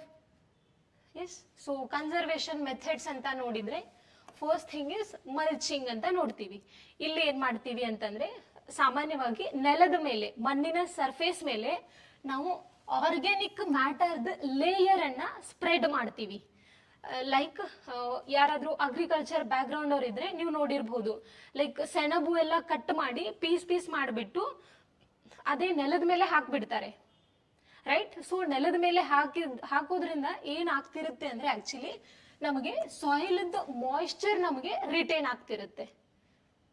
S, ಅದೇ ರೀತಿ ಎಕ್ಸ್ಟ್ರಾ ಆಡ್ ಮಾಡ್ತಿರೋದ್ರಿಂದ ಅಗೇನ್ ಒಂದಷ್ಟು ಮಿನರಲ್ಸ್ ಕೂಡ ಆಡ್ ಆಗ್ತಿರ್ತವೆ. So that this is a very nice technique to conserve the soil, right. ಅದೇ ರೀತಿ ಕಾಂಟೂರು ಬ್ಯಾರಿಯರ್ಸ್ ನಾವು ಈ ಡಯಾಗ್ರಾಮ್ಸ್ ಇಂದ ನಮಗೆ ನೋಡೋಕ್ ಸಿಗುತ್ತೆ. ಏನಂದ್ರೆ ನೋಡಿದ್ರೆ ಗೊತ್ತಾಗ್ತಿದೆ, ಈ ರೀತಿ ಒಂದಷ್ಟು ಸ್ಲೋಪ್ ಇರುವಂತಹ ಲ್ಯಾಂಡ್ ಇದೆ, ಅದರಲ್ಲಿ ನಮಗೆ ಈ ರೀತಿ ಬ್ಯಾರಿಯರ್ಸ್ ತರ ನಮಗೆ ಪ್ಲಾಂಟ್ಸ್ ಅನ್ನ ಗ್ರೀನ್ ಪ್ಲಾಂಟ್ಸ್ ಅನ್ನ ತೋರಿಸಿದ್ದಾರೆ. ಮೀನ್ಸ್ ಇಲ್ಲೇನ್ ಮಾಡ್ತೀವಿ ಅಂತಂದ್ರೆ ನಾವು ಸ್ಟೋನ್ಸ್ ಆಗಿರ್ಬೋದು, ಗ್ರಾಸ್ ಆಗಿರ್ಬೋದು, ಸಾಯಿಲ್ ಆಗಿರ್ಬೋದು, ಸ್ಟೋನ್ ಅಥವಾ ಗ್ರಾಸ್ ಅನ್ನ ನಾವು ಈ ರೀತಿ ಬ್ಯಾರಿಯರ್ ಆಗಿ ಯೂಸ್ ಮಾಡ್ತಿದೀವಿ. ಇಲ್ಲೆಲ್ಲ ಸಾಯಿಲ್ ಇದೆ, ಕೆಳಗಿಂದ ನೀರ್ ಹರ್ಕೊಂಡು ಹೋಗುವಾಗ ಮಳೆ ಆದಾಗ ಎಲ್ಲ ಈ ಸಾಯಿಲ್ ಕಿತ್ಕೊಂಡು ಮುಂದೆ ಹೋಗಲ್ಲ. So this is acting as a barrier, right. So ಅದೇ ರೀತಿ ಇಲ್ಲಿರುವಂತಹ ಸಾಯಿಲ್ಗೆ this is the barrier, right. So that ಈ ಮಣ್ಣು ಏನಾಗುತ್ತೆ, ಇಲ್ಲೇ ರಿಸ್ಟ್ರಿಕ್ಟ್ ಆಗಿ ಉಳಿಯುತ್ತೆ, ಇಲ್ಲೇ ಉಳಿಯುತ್ತೆ. ಸೊ ದಟ್ ಇದೆಲ್ಲ ಕೊಚ್ಕೊಂಡು ಒಂದೇ ಕಡೆ ಹೋಗಿ ನಾಶ ಆಗೋದು ತಪ್ಪುತ್ತೆ. So that this technique is very useful to conserve the soil, ಹೌದಾ. ಅದೇ ರೀತಿ ಟೆರೆಸ್ ಫಾರ್ಮಿಂಗ್ ಇಲ್ಲಿದೆ ನೋಡಿ, ಟೆರೆಸಿಂಗ್. ಈ ರೀತಿ ಬಹಳಷ್ಟು ಹೈಟ್ ಅಲ್ಲಿ ಇರುವಂತಹ ಸ್ಟೀಪ್ ಆಗಿರುವಂತಹ ಸ್ಲೋಪ್ ಇರುವಂತಹ ಲ್ಯಾಂಡ್ ಅಲ್ಲಿ ನಾವು ವ್ಯವಸಾಯ ಮಾಡುವಾಗ ನಾವು ಇದನ್ನ ಹೆಂಗಂದ್ರೆ ಈ ರೀತಿ step like, yes, like isn't it a step like? Yes, ಈ ರೀತಿ ಸ್ಟೆಪ್ ಲೈಕ್ ಮಾಡಿಬಿಟ್ಟು ನಾವು ನೀರಿನ ಪ್ರವಾಹಕ್ಕೆ ಮಣ್ಣೆಲ್ಲ ಕೊಚ್ಕೊಂಡು ಹೋಗೋದನ್ನ ತಪ್ಪಿಸ್ಲಿಕ್ಕೆ ಈ ರೀತಿ ಸ್ಟೆಪ್ ಮಾಡಿರ್ತೀವಿ, ರೈಟ್. ಸೊ ಇದು ಕೂಡ ನಮಗೆ ಸಾಯಿಲ್ ಅನ್ನ ಕನ್ಸರ್ವ್ ಮಾಡ್ಲಿಕ್ಕೆ ಒಂದು ಒಳ್ಳೆ technique, right. Ya, this is about terrace farming. Then intercropping, different crops in alternative row. ಏನ್ ಮಾಡ್ತೀವಿ ಅಂತಂದ್ರೆ, ಈಗ ಆಲ್ರೆಡಿ ಎಕ್ಸಾಂಪಲ್ ಅಲ್ಲಿ ನೋಡಿರೋ ಹಾಗೆ, ಸಪೋಸ್ ಇದು ನಂದು ಹೊಲ ಇದೆ, ಇದರಲ್ಲಿ ನೈಟ್ರೋಜನ್, ಹೈಡ್ರೋಜನ್, ಕಾರ್ಬನ್ ಇದೆ, ಸಲ್ಫರ್ ಇದೆ, ಇವೆಲ್ಲ ಕಂಟೆಂಟ್ಸ್ ಇದರಲ್ಲಿ ರಿಚ್ ಇದಾವೆ. ಸಪೋಸ್ ನಾನು ಒಂದ್ ಯಾವ್ದೋ ಬೆಳೆ ಬೆಳೆದಿದ್ದೀನಿ, ಸೇ ಎಕ್ಸ್ ಅನ್ನುವಂತಹ ಕ್ರಾಪ್ ಇದೆ. ಈ ಎಕ್ಸ್ ಅನ್ನುವಂತಹ ಕ್ರಾಪಿಗೆ ಇವೆಲ್ಲ ನ್ಯೂಟ್ರಿಯೆಂಟ್ಸ್ ನಮಗೆ ಒಂದೇ ಅಮೌಂಟ್ ಅಲ್ಲಿ ಬೇಕಿರಲ್ಲ. ಮೇ ಬಿ ಇವೆರಡು ಇದಕ್ಕೆ ಜಾಸ್ತಿ ಬೇಕಿದ್ದು, ಇವೆರಡು ಇದಕ್ಕೆ ಕಡಿಮೆ ಬೇಕಿರಬಹುದು. ಇನ್ನೊಂದು ಯಾವುದೋ ಕ್ರಾಪ್ ಹಾಕ್ಬಿಟ್ಟು, say this is my Y crop. Y ಅನ್ನುವಂತಹ ಕ್ರಾಪಿಗೆ ಈ ಎರಡು ನ್ಯೂಟ್ರಿಯೆಂಟ್ಸ್ ನೆಸೆಸರಿ ಜಾಸ್ತಿ ಇದ್ದಾಗ ಈ ಮಣ್ಣಲ್ಲಿ, ಇದೇ ಮಣ್ಣಿಂದ ಈ ಪ್ಲಾಂಟ್ಸ್ ನಮಗೆ ಹೈಡ್ರೋಜನ್ ಮತ್ತೆ ಆಕ್ಸಿಜನ್ ಅನ್ನ ಕನ್ಸ್ಯೂಮ್ ಮಾಡ್ತಿದ್ದಾವೆ. ಈ ಪ್ಲಾಂಟ್ ನಮಗೆ ಸಲ್ಫರ್ ಮತ್ತೆ ನೈಟ್ರೋಜನ್ ಅನ್ನ ಕನ್ಸ್ಯೂಮ್ ಮಾಡ್ತಿದ್ದಾವೆ. ಸೊ ದಟ್ ಇವೆರಡು ಆಲ್ಟರ್ನೇಟಿವ್ ರೋಸ್ ಅಲ್ಲಿ ಬೆಳೀತಾ ಇರೋದ್ರಿಂದ, ಈ ತರ ಬೆಳೆದಿರೋದ್ರಿಂದ ನಮ್ಗೇನಾಗುತ್ತೆ, ಇವೆರಡೂ ಈಕ್ವಲ್ ಅಮೌಂಟ್ ಅಲ್ಲಿ ಯೂಸ್ ಆಗ್ತಿರುತ್ತೆ. So that we can maintain the nutrients balance ಮಾಡಬಹುದು. ಈ ಸಾಯಿಲ್ ಅಲ್ಲಿ ನಾವು ಪರ್ಟಿಕ್ಯುಲರ್ ಆಗಿರುವಂತಹ ನ್ಯೂಟ್ರಿಯೆಂಟ್ಸ್ ಅನ್ನ ಬ್ಯಾಲೆನ್ಸ್ ಮಾಡಬಹುದು. ಇದಕ್ಕೆ ನಾವೇನಂತೀವಿ, ಇಂಟರ್ ಕ್ರಾಪಿಂಗ್ ಅಂತ ಕರಿತೀವಿ, right. Yeah, other method is, yeah, this we have seen. One more is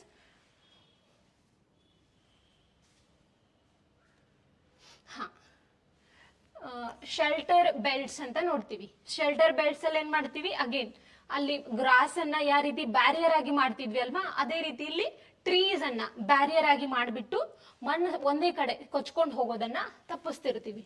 that is what shelter belts. Then mixed farming agriculture ಜೊತೆಗೆ allied activities, agri plus allied activity like animal husbandry ಆಗಿರ್ಬೋದು, honey B production ಆಗಿರ್ಬೋದು, ಇವೆಲ್ಲಾನು ನಾವು allied activities ಅಂತ ಕರಿತೀವಿ. For example, ನಾವು animal ಹಸ್ಬೆಂಡರಿಯನ್ನ consider ಮಾಡಿದ್ರೆ agriculture ಇಂದ ನಾವು ಅದಕ್ಕೆ ಮೇವನ್ನೆಲ್ಲ ನಾವೇನ್ ಮಾಡಬಹುದು, ಹಸುಗಳಿಗೆ ಕೊಡಬಹುದು, ರೈಟ್. ಕೌ ಡಂಗ್ ಅನ್ನ ನಾವು ಅಗೇನ್ ಅಗ್ರಿಕಲ್ಚರ್ ಲ್ಯಾಂಡ್ಗೆ ಯೂಸ್ ಮಾಡೋದ್ರಿಂದ ಅಗೇನ್ ನ್ಯಾಚುರಲ್ ಆಗಿನೇ ನಾವು ಫರ್ಟಿಲೈಸರ್ ಅನ್ನ ಅಗ್ರಿಕಲ್ಚರ್ ಲ್ಯಾಂಡ್ಗೆ ಕೊಡಬಹುದು. ಸೊ ದಟ್ ಈ ರೀತಿ ಮಿಕ್ಸ್ಡ್ ಫಾರ್ಮಿಂಗ್ ಅನ್ನ ಮಾಡೋದ್ರಿಂದ ನಾವು ಸಾಯಿಲ್ ಅನ್ನ ಕನ್ಸರ್ವ್ ಮಾಡೋದ್ರ ಜೊತೆಗೆ ಈ ರೀತಿ ಬ್ಯಾಲೆನ್ಸ್ಡ್ ಅಗ್ರಿಕಲ್ಚರ್ ಅನ್ನು ಕೂಡ ನಾವು ಅಡಾಪ್ಟ್ ಮಾಡ್ಕೋಬಹುದು, right. So this is what mixed farming. One more thing is crop rotation. Rotation of the crop. Like suppose ಈ ವರ್ಷ ನಾನು ಹೊಲದಲ್ಲಿ ನಾನು ಕಬ್ಬು ಬೆಳೆದಿದ್ದೀನಿ. ಸೊ ಕಬ್ಬು ಅನ್ನೋದು ಒಂದಷ್ಟು ನ್ಯೂಟ್ರಿಯೆಂಟ್ಸ್ ಅನ್ನ ತಗೊಳ್ತಿರುತ್ತೆ ಈ ಮಣ್ಣಿಂದ, ರೈಟ್? ಸೊ ಇದೇ ಕಬ್ಬನ್ನ ನೆಕ್ಸ್ಟ್ ಇಯರ್ 10 ವರ್ಷ ಇದನ್ನೇ ಬೆಳೀತಾ ಹೋದ್ರೆ ಈ ಮಣ್ಣಲ್ಲಿರುವಂತಹ ಅದೇ ನ್ಯೂಟ್ರಿಯೆಂಟ್ಸ್ ಅದಕ್ಕೆ ರಿಕ್ವೈರ್ ಇರುತ್ತೆ. ಸೊ ಮಣ್ಣಿಗೆ ಆ ಎಲ್ಲಾ ನ್ಯೂಟ್ರಿಯೆಂಟ್ಸ್ ಅನ್ನ ಪ್ರತಿ ವರ್ಷನೂ ಪೂರೈಕೆ ಮಾಡೋದು ಕಷ್ಟ ಆಗುತ್ತೆ, ಇನ್ಫ್ಯಾಕ್ಟ್ ಸಾಧ್ಯ ಆಗೋದಿಲ್ಲ. ಸೊ ಆಗ ಏನಾಗುತ್ತೆ, ಮಣ್ಣಲ್ಲಿರುವಂತಹ ನ್ಯೂಟ್ರಿಯೆಂಟ್ಸ್ ಕ್ರಮೇಣವಾಗಿ ಕಡಿಮೆ ಆಗ್ತಾ ಬರುತ್ತೆ, ರೈಟ್? ಸೊ ಹಾಗಾಗಬಾರ್ದು ಅಂದ್ರೆ, ಸೊ ಸಪೋಸ್ 1-2 ಇಯರ್ಸ್ ನಾನು ಕಬ್ಬು ಹಾಕ್ಬಿಟ್ಟು ನೆಕ್ಸ್ಟ್ ಇಯರ್ ಇನ್ನೇನೋ ಬೇರೆ ಶೇಂಗಾ ಹಾಕೋದಾಗಿರ್ಬೋದು, ಮತ್ತಿನ್ಯಾವುದೋ ಬೆಳೆಯನ್ನ ಹಾಕೋದ್ರಿಂದ ನಾನೇನ್ ಮಾಡ್ಬೋದು, ಇದಕ್ಕೆ ಬೇಕಾಗಿರುವಂತಹ ನ್ಯೂಟ್ರಿಯೆಂಟ್ಸ್ ಬೇರೆ ಆಗಿರುತ್ತೆ. ಸೊ ಆಗ ನಾನು ಸಾಯಿಲ್ ಅನ್ನ ಕನ್ಸರ್ವ್ ಮಾಡಬಹುದು, ಸಾಯಿಲ್ ಅಲ್ಲಿರುವಂತಹ ನ್ಯೂಟ್ರಿಯೆಂಟ್ಸ್ ಅನ್ನ ಬ್ಯಾಲೆನ್ಸ್ ಮಾಡಬಹುದು. Yes, this is what crop rotation, right?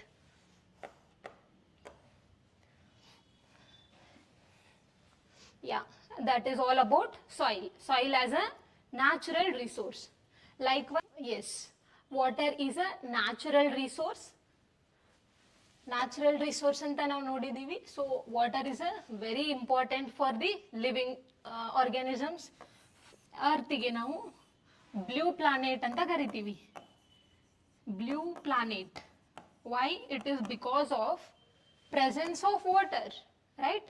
In fact ಬಹಳಷ್ಟು ನಮಗೆ ವಾಟರ್ ಇಂದ ಕವರ್ ಆಗಿದೆ. ಆಲ್ಮೋಸ್ಟ್ 70% ಅಷ್ಟು ನಮಗೆ ವಾಟರ್ ಇದ್ದು ಜಸ್ಟ್ 30% ಅಷ್ಟು ನಮಗೆ ಲ್ಯಾಂಡ್ ಇದೆ. ಸೊ ಈ ರೀತಿ ಜಾಸ್ತಿ ಇರುವಂತಹ ವಾಟರ್ ಅಲ್ಲಿ ನಮಗೆ ಬಹಳಷ್ಟು ನೀರು, ನಮಗೆ ಜಾಸ್ತಿ ನೀರು ನಮ್ಗೆ ಎಲ್ಲಿರುತ್ತೆ ಅಂತಂದ್ರೆ ಓಷಿಯನ್ ಅಲ್ಲಿ ಸ್ಟೋರ್ ಆಗಿರುತ್ತೆ. ಇನ್ಫ್ಯಾಕ್ಟ್ ಅದ್ರ ಸ್ಯಾಲಿನಿಟಿ ಜಾಸ್ತಿ ಇರುತ್ತೆ. ಸೊ ದಟ್ ನಾವು ಅದನ್ನ ನಾರ್ಮಲ್ ಡೊಮೆಸ್ಟಿಕ್ ಕನ್ಸಂಪ್ಷನ್ ಆಗಿರ್ಬೋದು ಅಥವಾ ಬೇರೆದಕ್ಕೆ ನಾವು ನಾರ್ಮಲಿ ಯೂಸ್ ಮಾಡೋದು ಕಷ್ಟ ಆಗುತ್ತೆ. But what we are using is fresh water. ನಮಗೆ ಕ್ವಾಂಟಿಟಿ ಎಷ್ಟಿದೆ ಭೂಮಿ ಮೇಲೆ ಅಂತ ನೋಡ್ತಾ ಹೋದ್ರೆ it is less then 3%, right? So 3%ಕ್ಕಿಂತಲೂ ಕಡಿಮೆ ಅಷ್ಟಿರುವಂತಹ ಫ್ರೆಶ್ ವಾಟರ್ ನಮ್ಗೆ ಯಾವ್ಯಾವ ವಾಟರ್ ಬಾಡೀಸ್ ಅಲ್ಲಿ ಇದೆ ಅಂತ ನೋಡ್ತಾ ಹೋದ್ರೆ it is in ground water, ಅಂತರ್ಜಲದಲ್ಲಿದೆ, ನದಿಗಳಲ್ಲಿ, ಲೇಕ್ಗಳಲ್ಲಿ, ಐಸ್ ಕ್ಯಾಪ್ಗಳಲ್ಲಿ, ಧ್ರುವೀಯ ಪ್ರದೇಶದಲ್ಲಿರುವಂತಹ ಐಸ್ ಅಲ್ಲಿ ನಮ್ಗೆ ಫ್ರೆಶ್ ವಾಟರ್ ನೋಡೋಕ್ ಸಿಗುತ್ತೆ. In terms of solid form ಅಲ್ಲಿ ಸಿಗ್ತಿರುತ್ತೆ, right? So this is about the distribution of the water. ಅದೇ ರೀತಿ ನಾವು ವಾಟರ್ ಅಂತ ನೋಡ್ತಾ ಹೋದ್ರೆ ವಾಟರ್ ಅನ್ನ ಯಾವ್ಯಾವ ಕೆಲಸಕ್ಕೆ ಯೂಸ್ ಮಾಡ್ತೀವಿ ಅಂತ ನೋಡಿದ್ರೆ, yes, this is very common.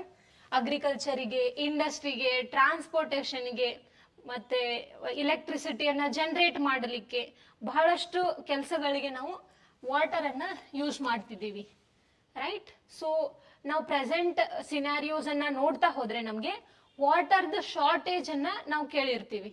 ನಮಗೆ ನೀರಿನ ಅವೈಲೇಬಿಲಿಟಿ ಕಡಿಮೆ ಆಗ್ತಿದೆ. ಇನ್ಫ್ಯಾಕ್ಟ್ ನಮಗೆ ಫ್ರೆಶ್ ವಾಟರ್ ನಮಗೆ ಸಿಗ್ತಿರೋದು almost less then 3%, not even 3%, less then 3% ಇರುವಂತಹ ಫ್ರೆಶ್ ವಾಟರ್ ಅನ್ನ ನಾವು ಏನು ಬಹಳ ಮಿಸ್ಯೂಸ್ ಮಾಡ್ಕೊಳ್ತಿರೋದ್ರಿಂದ ನಮಗೆ ಅದರದ್ದು ವಾಟರ್ ಶಾರ್ಟೇಜ್ ನಮಗೆ ನೋಡಕ್ ಸಿಗ್ತಿದೆ. Why the water shortage is ಅಂತ ನೋಡ್ತಾ ಹೋದ್ರೆ ಒಬ್ವಿಯಸ್ಲಿ ಪಾಪ್ಯುಲೇಷನ್ ಜಾಸ್ತಿ ಆಗ್ತಿದೆ. ಜಾಸ್ತಿ ಆಗ್ತಿರುವಂತಹ ಪಾಪ್ಯುಲೇಷನ್ಗೆ ನೀರಿನ ಪೂರೈಕೆ ಮಾಡಬೇಕಾಗಿರುತ್ತೆ. Again water quantity is same, but the population is rising day by day, ಹೌದಲ್ವಾ? ಸೊ ಆ ಪಾಪ್ಯುಲೇಷನ್ಗೆ ನೀರಿನ ಸಮರ್ಪಕವಾದ ಬಳಕೆಯನ್ನ ಮಾಡೋದು ಕಷ್ಟ ಆಗುತ್ತೆ. ಇನ್ಫ್ಯಾಕ್ಟ್ ನಮಗೆ ಈ ಪಾಪ್ಯುಲೇಷನ್ ರೈಸು ಈಕ್ವಲ್ ಆಗಿ ಡಿಸ್ಟ್ರಿಬ್ಯೂಟ್ ಆಗಿಲ್ಲ. ಒಂದಷ್ಟು ಕಂಟ್ರೀಸ್ ಅಲ್ಲಿ ಪಾಪ್ಯುಲೇಷನ್ ಡೆನ್ಸಿಟಿ ಬಹಳ ಜಾಸ್ತಿ ಇದೆ, ಒಂದಷ್ಟು ಕಂಟ್ರೀಸ್ ಅಲ್ಲಿ ಪಾಪ್ಯುಲೇಷನ್ ಡೆನ್ಸಿಟಿ ಬಹಳ ಕಡಿಮೆ ಇದೆ. So that but water availability ಮುಂಚೆ ಎಷ್ಟಿತ್ತು ಈಗಲೂ ಅಷ್ಟೇ ಇರುತ್ತೆ, ರೈಟ್?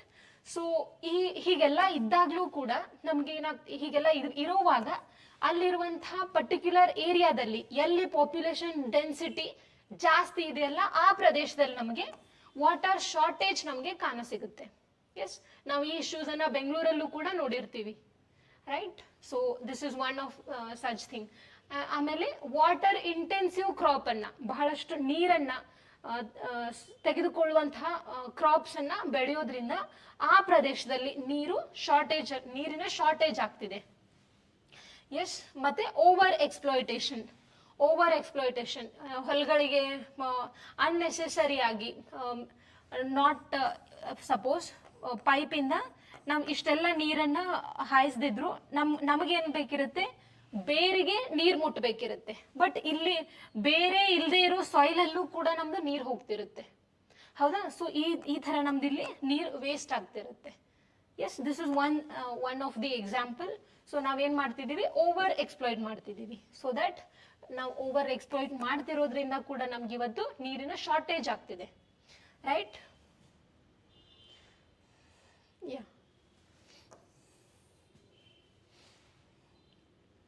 ಸೊ ಈ ನೀರಿನ ಶಾರ್ಟೇಜ್ ಇದೆಲ್ಲ ನೋಡ್ತಾ ಹೋದ್ರೆ ನಾವು ನೇಚರಲ್ಲಿ ಒಂದೇನು ನೋಡಬಹುದು ಅಂತಂದ್ರೆ, ಜಲಚಕ್ರ ಅಂತ ನೋಡಿರ್ತೀವಿ. ಪ್ರೀವಿಯಸ್ ಕ್ಲಾಸಸ್ ಇಂದ ನಾವು ಒಂದು ನೋಡಿದೀವಿ, ಜಲಚಕ್ರ.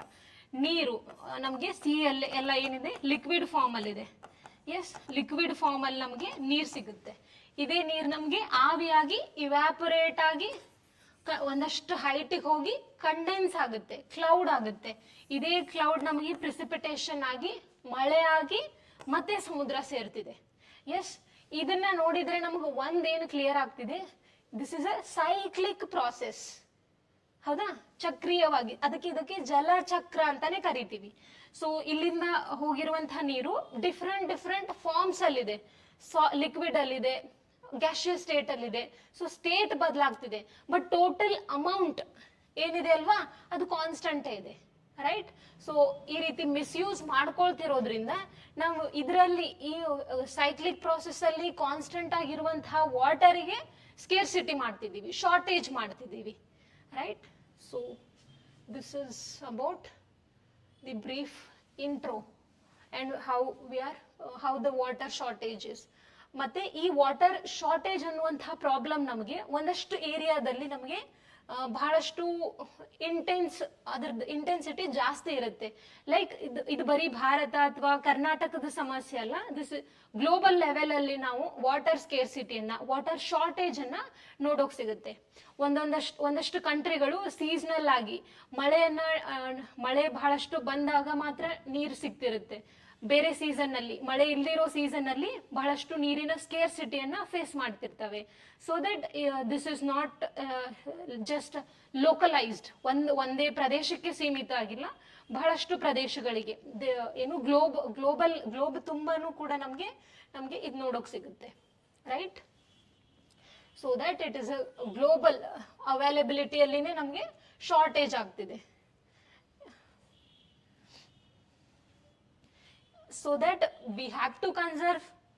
ಶಾರ್ಟೇಜ್ ಇದೆ ಅಂತ ಏನು ಕೈ ಚೆಲ್ಲಿ ಕುಂತ್ರೆ ಇರೋ ನೀರು ಕೂಡ ಒಂದಿನ ಖಾಲಿ ಆಗ್ಬಿಡುತ್ತೆ. Although it is a renewable natural resource, ನಮ್ಗೆ ಓವರ್ ಎಕ್ಸ್ಪ್ಲೋಯಿಟೇಷನ್ ಮಾಡ್ತಿರೋದ್ರಿಂದ ಇವತ್ತು ಅದರ ಸಂರಕ್ಷಣೆ ನಮಗೆ ಅತಿ ಮುಖ್ಯ ಆಗಿದೆ. ಸೊ ಅಂಥ ಒಂದು ಕನ್ಸರ್ವೇಷನ್ ಎಫರ್ಟ್ಸ್ ಅನ್ನ ನೋಡ್ತಾ ಹೋದ್ರೆ ನಾವು ಏನೇನೆಲ್ಲ ನೋಡ್ತೀವಿ, what all we can see ಅಂತ ನೋಡ್ತಾ ಹೋದ್ರೆ, ಫಸ್ಟ್ ಥಿಂಗ್ ಏನು, ನೀರಿಗೆ ಜಾಸ್ತಿ ನಾವು ನೀರನ್ನ ಮಿತವಾಗಿ ಬಳಸೋದು ಅಂತ ಹೇಳ್ತೀವಿ. ಲೈಕ್ ಇರುವಂತಹ ನೀರನ್ನ ಒಂದು ಸ್ಟೋರ್ ಮಾಡೋದ್ರ ಮೂಲಕ ಆಗಿರ್ಬೋದು, ಅಥವಾ ಅದನ್ನ ಪ್ರೊಟೆಕ್ಟ್ ಮಾಡೋದ್ರ ಮೂಲಕ ಆಗಿರ್ಬೋದು. ಅದರ ಪೊಲ್ಯೂಷನ್ ಆಗದೆ ರೀತಿ ತಡೆಯೋದ್ರಿಂದ ನಾವು ನೀರನ್ನ ಸಂರಕ್ಷಣೆ ಮಾಡಬಹುದು. ಸೊ ಆ ಒಂದಷ್ಟು ವೇಸ್ ಅನ್ನ ನಾವಿಲ್ಲಿ ನೋಡಬಹುದು. First thing is forest and vegetation cover.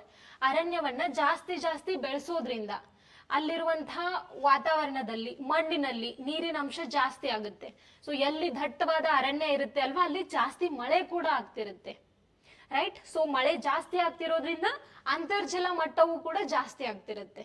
So ಇವೆಲ್ಲ ಫ್ಯಾಕ್ಟರ್ಸ್ ಇಂದ ನಮ್ಗೆ ಸಾಯಿಲ್ ಮತ್ತೆ ವೆಜಿಟೇಷನ್ ಕವರ್ ಇರೋದ್ರಿಂದ ನಮ್ಗೆ ಅಲ್ಲಿರುವಂತಹ ವಾಟರ್ ನಮಗೆ ಕನ್ಸರ್ವ್ ಆಗ್ತಿರುತ್ತೆ, ರೈಟ್? ಅದೇ ರೀತಿ ವಾಟರ್ ಹಾರ್ವೆಸ್ಟಿಂಗ್ ಟೆಕ್ನಿಕ್ ಅನ್ನು ಅಪ್ಲೈ ಮಾಡ್ಕೊರೋದ್ರಿಂದ ನೀರು ಏನು ಅನ್ನೆಸೆಸರಿಲಿ ಕೊಚ್ಕೊಂಡು ಹೋಗೋದನ್ನ ತಡಿಬಹುದು, ಮತ್ತೆ ಅದನ್ನೇ ನಾವು ಫ್ಯೂಚರ್ ಯೂಸಿಗೆ ನಾವು ಯೂಸ್ ಮಾಡ್ಕೋಬಹುದು.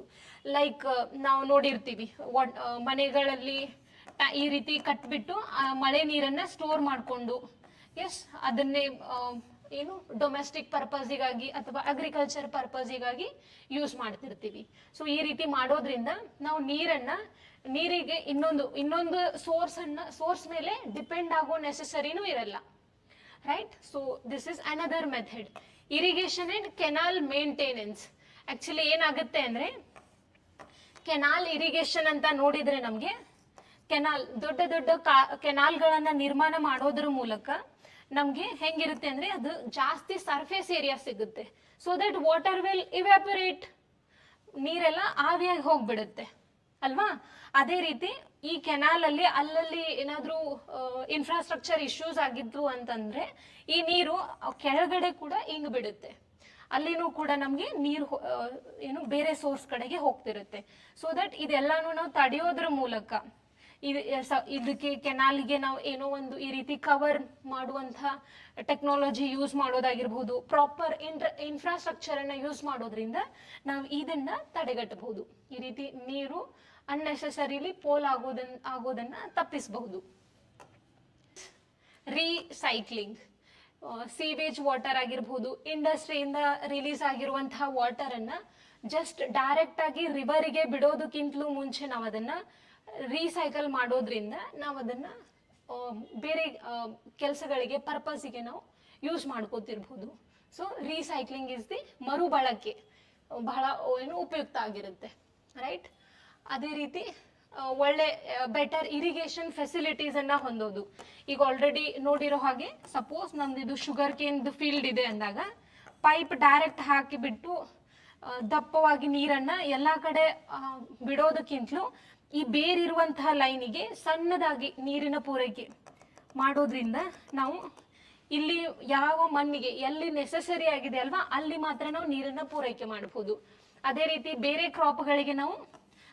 ಕ್ರಾಪ್ಗಳಿಗೆ ಹನಿ ನೀರಾವರಿ ಪದ್ಧತಿ, ಡ್ರಿಪ್ ಇರಿಗೇಷನ್ ಅಂತ ಕರಿತೀವಿ, ಅದನ್ನ ಅಳವಡಿಸಿಕೊಳ್ಳೋದ್ರಿಂದ ಡ್ರಾಪ್ ಬೈ ಡ್ರಾಪ್ ನಮ್ಗೆ ನೀರು ಈ ರೀತಿ ಸ್ಪ್ರಿಂಕಲ್ ಆಗ್ತಿರುತ್ತೆ. ಸೊ ಆಗ ನಮ್ಗೆ ನೀರಿನ ಪೂರೈಕೆ ಸಮರ್ಪಕವಾಗಿ ಎಷ್ಟು ಬೇಕೋ ಅಷ್ಟೇ ನಾವು ಯೂಸ್ ಮಾಡಿದಂಗಾಗುತ್ತೆ.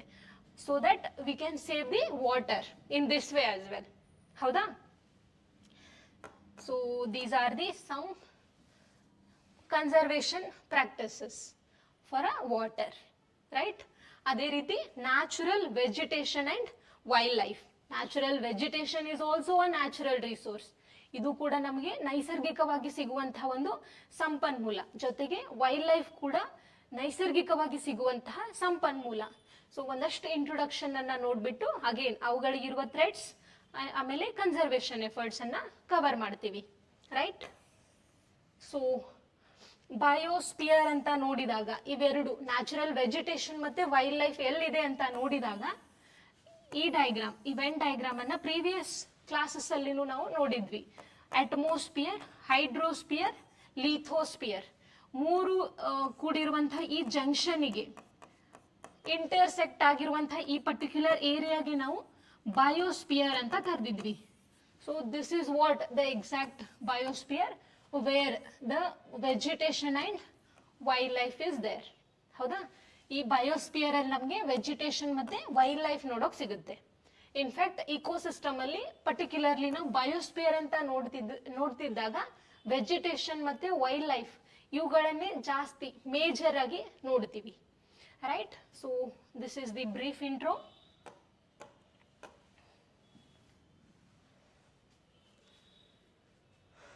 ಯಾ, ನಮ್ಗೆ ಈ ವೈಲ್ಡ್ ಲೈಫ್ ಇಂದ ಆಗಿರ್ಬೋದು ಮತ್ತೆ ವೆಜಿಟೇಷನ್ ಇಂದ ಸಾಕಷ್ಟು ಬೆನಿಫಿಟ್ಸ್ ಇದಾವೆ. ಆ ಬೆನಿಫಿಟ್ಸ್ ಯಾವುದು ಅಂತ ನೋಡ್ತಾ ಹೋದ್ರೆ ಫಾರೆಸ್ಟ್ ಇಂದ ನಮ್ಗೆ ಟಿಂಬರ್ ಕಲೆಕ್ಷನ್ ಮಾಡೋದಾಗಿರ್ಬೋದು, ಆಕ್ಸಿಜನ್ ನಮ್ಗೆ ಒಬ್ವಿಯಸ್ಲಿ ಉಸಿರಾಡ್ಲಿಕ್ಕೆ ಬೇಕಾಗುವಂತಹ ಆಕ್ಸಿಜನ್ ಅನ್ನ ಕೊಡ್ತಿರ್ತವೆ. ಅದೇ ರೀತಿ ಕಾರ್ಬನ್ ಡೈಆಕ್ಸೈಡ್ ಅನ್ನ ತೆಗೆದುಕೊಂಡು ನೇಚರಲ್ಲಿ ಕಾರ್ಬನ್ ಡೈಆಕ್ಸೈಡ್ ಅನ್ನ ಬ್ಯಾಲೆನ್ಸ್ ಮಾಡಲಿಕ್ಕೆ ಕೂಡ ಅನುಕೂಲ ಮಾಡ್ತಿರ್ತವೆ, ರೈಟ್? ಅದೇ ರೀತಿ ಸಾಯಿಲ್ ಇರೋಷನ್ ಅನ್ನ ತಪ್ಪಿಸ್ತವೆ, ಸಾಯಿಲ್ ಅನ್ನ ಪ್ರೊಟೆಕ್ಟ್ ಮಾಡ್ತಿರ್ತವೆ, ಲ್ಯಾಂಡ್ ಅನ್ನ ಪ್ರೊಟೆಕ್ಟ್ ಮಾಡ್ತಿರ್ತವೆ, ಮಳೆ ಬರೋ ಹಾಗೆ ಮಾಡ್ತಿರ್ತವೆ. So the list is very huge. So ನಮಗೆ ಅರಣ್ಯಗಳಿಂದ ವೆಜಿಟೇಷನ್ ಇಂದ ಬಹಳಷ್ಟು ನಮಗೆ ಅನುಕೂಲಗಳಿದಾವೆ. ಅದೇ ರೀತಿ ನಮಗೆ ವೈಲ್ಡ್ ಲೈಫ್ ಇಂದ ಇರುವಂತಹ ಅನುಕೂಲ ಅಂತ ನೋಡಿದ್ರೆ ಫಸ್ಟ್ ಥಿಂಗ್ ಇಸ್ ನೇಚರ್ ಮತ್ತೆ ನ್ಯಾಚುರಲ್ ರಿಸೋರ್ಸ್ ಅಂತ ಬಂದಾಗ ನಮಗೆ ನೇಚರ್ ಅಲ್ಲಿ ಒಂದು ಬ್ಯಾಲೆನ್ಸ್ಡ್ ಆಗಿರುವಂತಹ ಇಕ್ವೇಶನ್ ಅನ್ನ ಮೇಂಟೈನ್ ಮಾಡ್ಲಿಕ್ಕೆ ನಮಗೆ ವೈಲ್ಡ್ ಲೈಫ್ ಬಹಳ ಇಂಪಾರ್ಟೆಂಟ್ ಆಗುತ್ತೆ. ಫುಡ್ ಚೈನ್ ಅಂತ ಬರುತ್ತೆ, ಒಂದು ಆರ್ಗ್ಯಾನಿಸಮ್ ಅನ್ನ ಇನ್ನೊಂದು ಆರ್ಗ್ಯಾನಿಸಮ್ ತಿಂದು ಬದುಕ್ತಾ ಇರುತ್ತೆ. ಫುಡ್ ವೆಬ್ ಅಂತ ಬರುತ್ತೆ, ರೈಟ್? ಸೊ ಅಂತ ಸಿಚುವೇಶನ್ ಅಲ್ಲಿ ನಮಗೆ ವೈಲ್ಡ್ ಲೈಫ್ ನಮಗೆ ಬಹಳ ಇಂಪಾರ್ಟೆಂಟ್ ಆಗ್ತವೆ. ಸಪೋಸ್ ಹುಲ್ಲನ್ನ ಮಿಡತೆನ ಹಾವು ತಿಂತಿರುತ್ತೆ. ಸಪೋಸ್ ಮಿಡತೆನೇ ಇಲ್ಲ ಅಂದಿದ್ರೆ ಹಾವು ಡೈರೆಕ್ಟ್ ಆಗಿ ಹುಲ್ಲು ತಿನ್ನೋಕ್ ಆಗಲ್ಲ. ಸೊ ಆ ಟೈಮಲ್ಲಿ ಇದಕ್ಕೆ ಊಟ ಸಿಗ್ತಿರ್ಲಿಲ್ಲ, ಇದನ್ನ ನಂಬಿ ಇನ್ನೊಂದು ಬದುಕಿರುತ್ತೆ. ಸೊ ಅದಕ್ಕೆ ಇದು ಕಡಿಮೆ ಆದಾಗ ಇದಕ್ಕೆ ಊಟ ಸಿಗ್ತಿರ್ಲಿಲ್ಲ. ಸೊ ಇನ್ನೊಂದ್ರ ಮೇಲೆ ಅವಲಂಬನೆ ಆಗ್ತಿತ್ತು. ಸೊ ಇನ್ನೊಂದು ಫುಡ್ ವೆಬ್ ಅಂತ ಕರಿತೀವಿ. ಸೊ ದಟ್ ಏನಾಗ್ತಿತ್ತು, ಈಗಿರುವಂತಹ ಬ್ಯಾಲೆನ್ಸ್ಡ್ ಇಕೋಸಿಸ್ಟಮ್ ನಮ್ಗೆ ನೋಡೋಕ್ ಸಿಗ್ತಿರ್ಲಿಲ್ಲ, ರೈಟ್? ಸೊ ಆ ರೀತಿ ಬ್ಯಾಲೆನ್ಸ್ ಮೇಂಟೈನ್ ಮಾಡ್ಲಿಕ್ಕೆ ವೈಲ್ಡ್ ಲೈಫ್ ಬಹಳ ಇಂಪಾರ್ಟೆಂಟ್ ಆಗುತ್ತೆ. ಈ ವೈಲ್ಡ್ ಲೈಫ್ ಅಲ್ಲಿ ನಮ್ಗೆ ಆನಿಮಲ್ಸ್ ಇದಾವೆ, ಬರ್ಡ್ಸ್ ಇದಾವೆ, ಇನ್ಸೆಕ್ಟ್ಸ್ ಇದಾವೆ, ರೈಟ್? ಸೊ ಇವೆಲ್ಲಾನು ನಮ್ಗೆ ಒಂದಷ್ಟು ಅದರ್ ಬೆನಿಫಿಟ್ಸ್ ಅಂತ ನೋಡಿದಾಗ ಮಿಲ್ಕ್, ಮೀಟ್ಗಾಗಿರ್ಬೋದು, ಊಲ್ ಕೊಡ್ತಿರ್ತಾವೆ, ರೈಟ್? ಅದೇ ರೀತಿ ಪಾಲಿನೇಷನ್, ಪರಾಗಸ್ಪರ್ಶ ಅಂತ ಹೇಳ್ತೀವಿ. ಪಾಲಿನೇಷನ್ ಮಾಡ್ಲಿಕ್ಕೆ ಬಹಳಷ್ಟು ಹೆಲ್ಪ್ ಆಗುತ್ತೆ. ಲೈಕ್ ಹನಿ, ಬೀಸ್ ಎಲ್ಲ ನಮ್ಗೆ ಹೆಲ್ಪ್ ಆಗ್ತಿರ್ತವೆ. So this is about the importance of wildlife. Yes, so same things are there.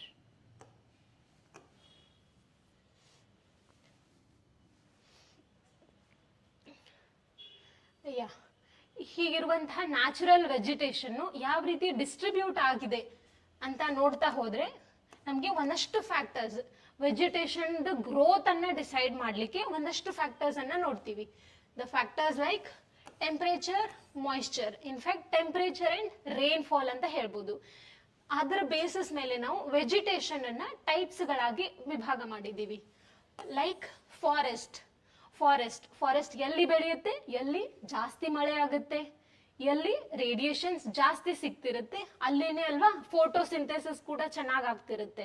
So that the plant will grow, ಬಹಳಷ್ಟು ದೊಡ್ಡದಾಗಿ ಬ್ರಾಂಚಸ್ ಅನ್ನ ಸ್ಪ್ರೆಡ್ ಮಾಡ್ಲಿಕ್ಕೆ ಸಾಧ್ಯ ಆಗುತ್ತೆ. ಸೊ ಫಾರೆಸ್ಟ್ ಎಲ್ಲಿರುತ್ತೆ, ಎಲ್ಲಿ ಜಾಸ್ತಿ ಟೆಂಪರೇಚರ್ ಇದೆ, ಎಲ್ಲಿ ಜಾಸ್ತಿ ರೈನ್ಫಾಲ್ ಇದೆ, ಸೊ ಅದು ಡಿಸೈಡ್ ಮಾಡ್ತಿದೆ. ಅದೇ ರೀತಿ ಗ್ರಾಸ್ ಲ್ಯಾಂಡ್, ಇಲ್ಲಿ ಏನಾಗುತ್ತೆ, ನೀರಿನ ಅವೈಲಬಿಲಿಟಿ ಸ್ವಲ್ಪ ಕಡಿಮೆ ಇರುತ್ತೆ, ಬಟ್ ರೇಡಿಯೇಷನ್ಸ್ ಬರ್ತಿರುತ್ತೆ. ಸೊ ಅಂಥ ಏರಿಯಾದಲ್ಲಿ ನಮಗೆ ವಾಟರ್ ಶಾರ್ಟೇಜ್ ಇರುವಂತಹ ಏರಿಯಾದಲ್ಲಿ ನಮಗೆ ಗ್ರಾಸ್ ಲ್ಯಾಂಡ್ಗಳು ನೋಡೋಕೆ ಸಿಗ್ತಿರ್ತವೆ, ರೈಟ್?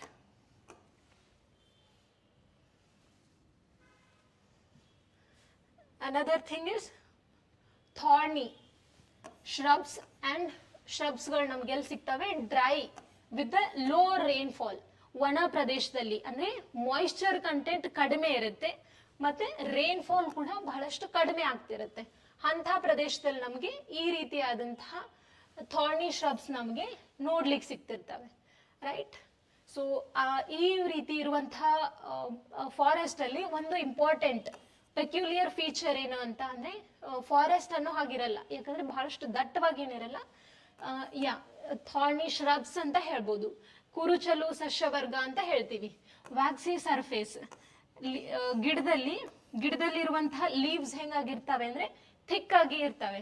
ಸೊ ನಮ್ಗೆ ನಾರ್ಮಲ್ ಲೀವ್ಸ್ ತರ ಇರಲ್ಲ, ಇದ್ರ ಮೇಲೆ ನಮ್ಗೆ ವ್ಯಾಕ್ಸಿ ಸರ್ಫೇಸ್ ನೋಡೋಕ್ ಸಿಗುತ್ತೆ. Means thin layer, extra layer ನೋಡೋಕ್ ಸಿಗುತ್ತೆ. That extra layer is a ವ್ಯಾಕ್ಸಿ surface, because ನಮ್ಗೆ ಆಲ್ರೆಡಿ ನೀರಿನ ಬರ ಇದೆ. ಸೊ ಇದು ಜಸ್ಟ್ ಸರ್ಫೇಸ್ ಇರ್ತಾನೆ ಇರ್ಲಿಲ್ಲ ಅಂದ್ರೆ ಪ್ಲಾಂಟ್ ಅಲ್ಲಿ ಇರುವಂತಹ ನೀರು ಕೂಡ ಇವ್ಯಾಪರೇಟ್ ಆಗಿ ಹೋಗ್ತಿತ್ತು. ಬಾಷ್ಪ ವಿಸರ್ಜನೆ ಕ್ರಿಯೆಯಿಂದ ನೀರೆಲ್ಲ ಇವ್ಯಾಪರೇಟ್ ಆಗ್ತಿತ್ತು. ಬಟ್ ಆ ಇವ್ಯಾಪರೇಷನ್ ಅನ್ನ ಲಿಮಿಟ್ ಮಾಡೋ ಸಲುವಾಗಿ ಈ ರೀತಿ ವ್ಯಾಕ್ಸಿ ಸರ್ಫೇಸ್ ಇರುತ್ತೆ. So that the plant can use ಅದರಲ್ಲಿರುವಂತಹ ವಾಟರ್ ಅನ್ನ ಕಂಪ್ಲೀಟ್ ಆಗಿ ಅದಕ್ಕೆ ಉಪಯೋಗ ಮಾಡ್ಕೋಬಹುದು. So this is the waxy surface, thorny shrubs. ಅದೇ ರೀತಿ ತುಂದ್ರಾ ವೆಜಿಟೇಷನ್, ಬಹಳಷ್ಟು ಕೋಲ್ಡ್ ಇರುವಂತಹ ಪ್ರದೇಶದಲ್ಲಿ ನಮ್ಗೆ ಒಂದು ವಿಧದ ಸಸ್ಯವರ್ಗ ಕಂಡು ಬರುತ್ತೆ, ಅದಕ್ಕೆ ನಾವು ತುಂದ್ರಾ ವೆಜಿಟೇಷನ್ ಅಂತ ಕರಿತೀವಿ. Example mosses and lichens, right? So ಇವು ಹೆಂಗಿರ್ತವೆ ಅಂದ್ರೆ ಕೋಲ್ಡ್ ಎನ್ವಿರಾನ್ಮೆಂಟ್ಗೆ ಬೇಕಾಗುವಂತಹ ಮಾಡಿಫಿಕೇಶನ್ ಅನ್ನ ಮೆಕ್ಯಾನಿಸಮ್ಸ್ ಅನ್ನ ಇಲ್ಲಿರುವಂತಹ ಪ್ಲಾಂಟ್ಸ್ ಗಳು ಮಾಡ್ಕೊಂಡಿರ್ತವೆ. Right?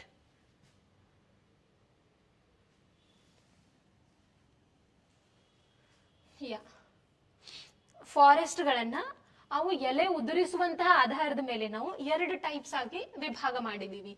Types, forest types based on leaf shading. Right? So one is evergreen forest, ಸದಾ ಹಸಿರಾಗಿರುವ ಸಸ್ಯವರ್ಗ. ಹೆಸರೇ ಹೇಳ್ತಾ ಇದೆ, ಸದಾ ಹಸಿರು ಅಂದ್ರೆ ಪ್ಲಾಂಟ್ ಲೀವ್ಸ್ ಏನು ಇದಾವೆ, ಗಿಡದಲ್ಲಿ ಇದಾವೆ, so that particular tree is green ಹಸಿರಾಗಿ ಕಾಣಿಸ್ತಿದೆ. ಸೊ ಈ ರೀತಿ ನೋಡಿದ್ರೆ ನಮ್ಗೆ ಒಂದು ಕ್ವೆಶನ್ ಬರುತ್ತೆ, ಹಾಗಿದ್ರೆ ಈ ಸಸ್ಯದ ಎಲೆ ಉದ್ರೋದೇ ಇಲ್ವಾ? ಲೀಫಿಗೆ ಆಯಸ್ಸು, ಒಂದು ಪರ್ಟಿಕ್ಯುಲರ್ ಜೀವಿತಾವಧಿ ಇರುತ್ತೆ. ಹಾಗಿದ್ರೆ ಇಲ್ಲಿರುವಂತಹ ಪ್ಲಾಂಟ್ಸಿಗೆ ಎಷ್ಟು ವರ್ಷ ಆಯಸ್ಸು, ಲೀವ್ಸಿಗೂ ಅಷ್ಟೇ ವರ್ಷ ಆಯಸ್ಸ ಅಂತ ಪ್ರಶ್ನೆ ಬಂದ್ರೆ, yes, the answer is there. Leaves ಏನ್ ಮಾಡ್ತವೆ ಅಂದ್ರೆ ಒಂದು ಪರ್ಟಿಕ್ಯುಲರ್ ಪ್ಲಾಂಟ್, ಬಹಳಷ್ಟು ವೆರೈಟಿ ಪ್ಲಾಂಟ್ಸ್ ಗಳು ಸೇರ್ಕೊಂಡ್ಬಿಟ್ಟು ಎವರ್ ಗ್ರೀನ್ ಫಾರೆಸ್ಟ್ ಆಗಿರುತ್ತೆ. ಸೊ ನಮ್ಗಿಲ್ಲೇನಿರುತ್ತೆ, ಎವರ್ ಗ್ರೀನ್ ಇದ್ದಾಗ ರೇಡಿಯೇಷನ್ ಜಾಸ್ತಿ ಇರುತ್ತೆ ಮತ್ತೆ ಮಳೆನೂ ಜಾಸ್ತಿ ಇರುತ್ತೆ. ಸೊ ನೀರಿನ ಸ್ಕೇರ್ಸಿಟಿನೇ ಇರಲ್ಲ. ಸೊ ದಟ್ ಎಲ್ಲಾ ಸೀಸನ್ ಅಲ್ಲಿ, ಒಂದೇ ನಿರ್ದಿಷ್ಟವಾದ ಸೀಸನ್ ಅಂತಿಲ್ಲ, ಒಂದು ಪರ್ಟಿಕ್ಯುಲರ್ ಪ್ಲಾಂಟ್ ಟೈಪ್ ಒಂದ್ ಟೈಮ್ ಅಲ್ಲಿ, ಇನ್ನೊಂದು ಪರ್ಟಿಕ್ಯುಲರ್ ಪ್ಲಾಂಟ್ ಇನ್ನೊಂದು ಟೈಮ್ ಅಲ್ಲಿ ಲೀವ್ಸ್ ಅನ್ನ ಶೆಡ್ ಮಾಡ್ತಿರುತ್ತೆ. So entirely all in all ನಮ್ಗೆ ಹೆಂಗ್ ಕಾಣಿಸ್ತಿರುತ್ತೆ, ಗ್ರೀನ್ ಆಗಿನೇ ಕಾಣಿಸ್ತಿರುತ್ತೆ. So that is why evergreen forest ಅಂತ ಕರಿತಿದೀವಿ. Forest are green. It doesn't mean that they will never shed their leaves. ಎಲೆನೇ ಉದುರ್ಸಲ್ಲ ಅಂತ ಅರ್ಥ ಅಲ್ಲ, ಉದುರಿಸ್ತಿರ್ತವೆ, but not in the same season. ಎಲ್ಲಾನು ಒಂದೇ ಸೀಸನ್ ಅಲ್ಲಿ ಉದುರಿಸ್ತಿರಲ್ಲ. Right? So this is about ever green forest. ಅದೇ ರೀತಿ ಡೆಸಿಡ್ಯೂಯಸ್ ಫಾರೆಸ್ಟ್, ಎಲೆ ಉದುರಿಸುವ ಸಸ್ಯವರ್ಗ.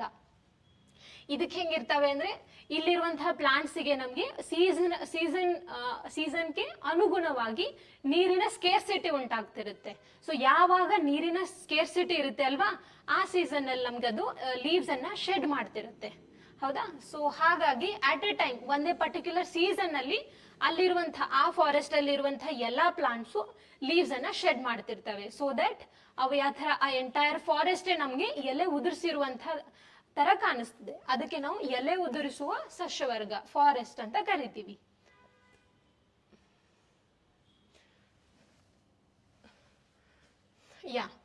ನಾವು ಇಂಡಿಯಾ ಅಂತ ನೋಡಿದಾಗ, ಇಂಡಿಯಾದಲ್ಲಿರುವಂತಹ ವೆಜಿಟೇಷನ್ ಅಂತ ಕನ್ಸಿಡರ್ ಮಾಡಿದಾಗ, ನಮಗೆ ಇಂಡಿಯಾದಲ್ಲಿ mostly, not completely but mostly ever green ಮತ್ತೆ ಡೆಸಿಡಿಯಸ್, ಸದಾ ಹಸಿರಾಗಿರುವಂತಹ ಅರಣ್ಯನೂ ಇದೆ, ಎಲೆ ಉದುರಿಸುವಂತಹ ಸಸ್ಯವರ್ಗನೂ ಇದೆ.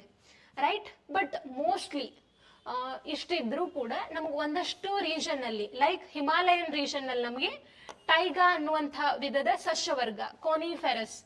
ಯಾಕಂತಂದ್ರೆ ಆಲ್ಟಿಟ್ಯೂಡ್ ವೇರಿ ಆಗ್ತಿರುತ್ತೆ. ಆಲ್ಟಿಟ್ಯೂಡ್ ಸಪೋಸ್ ಹಿಮಾಲಯ ಅಂತ ಕನ್ಸಿಡರ್ ಮಾಡಿದ್ರೆ 3 ಕಿಲೋಮೀಟರ್ ಇಂದ ಅಪ್ರಾಕ್ಸಿಮೇಟ್ಲಿ 8.5 ಕಿಲೋಮೀಟರ್ ವರ್ಗು ನಮ್ಗೆ ಹೈಟ್ ಅಲ್ಲಿ ವ್ಯತ್ಯಾಸ ಇರುತ್ತೆ. ಸೊ ಇಲ್ಲಿ ಕಂಡು ಬರುವಂತಹ ಅರಣ್ಯ ಬೇರೆ ಆಗಿರುತ್ತೆ, ಇಲ್ಲಿ ಕಂಡು ಬರುವಂತಹ ಅರಣ್ಯನೇ ಬೇರೆ ಆಗಿರುತ್ತೆ. ಇಂಥ ರೀಜನ್ ಅಲ್ಲಿ ನಮ್ಗೆ ಹಿಮ ಜಾಸ್ತಿ ಬೀಳ್ತಿರುತ್ತೆ. ಸೊ ಹಿಮ ಬೀಳುವಂತಹ ರೀಜನ್ ಅಲ್ಲಿ ನಮ್ಗೆ ಪ್ಲಾಂಟ್ಸ್ ನಮ್ಗೆ ಈ ರೀತಿ cone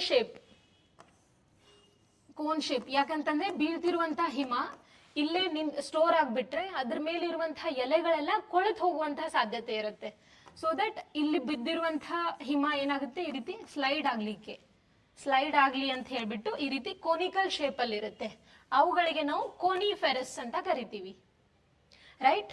so taiga, evergreen forest, deciduous, ಬಹಳಷ್ಟು ವೇರಿಯಸ್ ಆಗಿರುವಂತಹ ಫಾರೆಸ್ಟ್ ನಮ್ಗೆ ಇಂಡಿಯಾದಲ್ಲಿ ನೋಡ್ಲಿಕ್ಕೆ ಸಿಗುತ್ತೆ.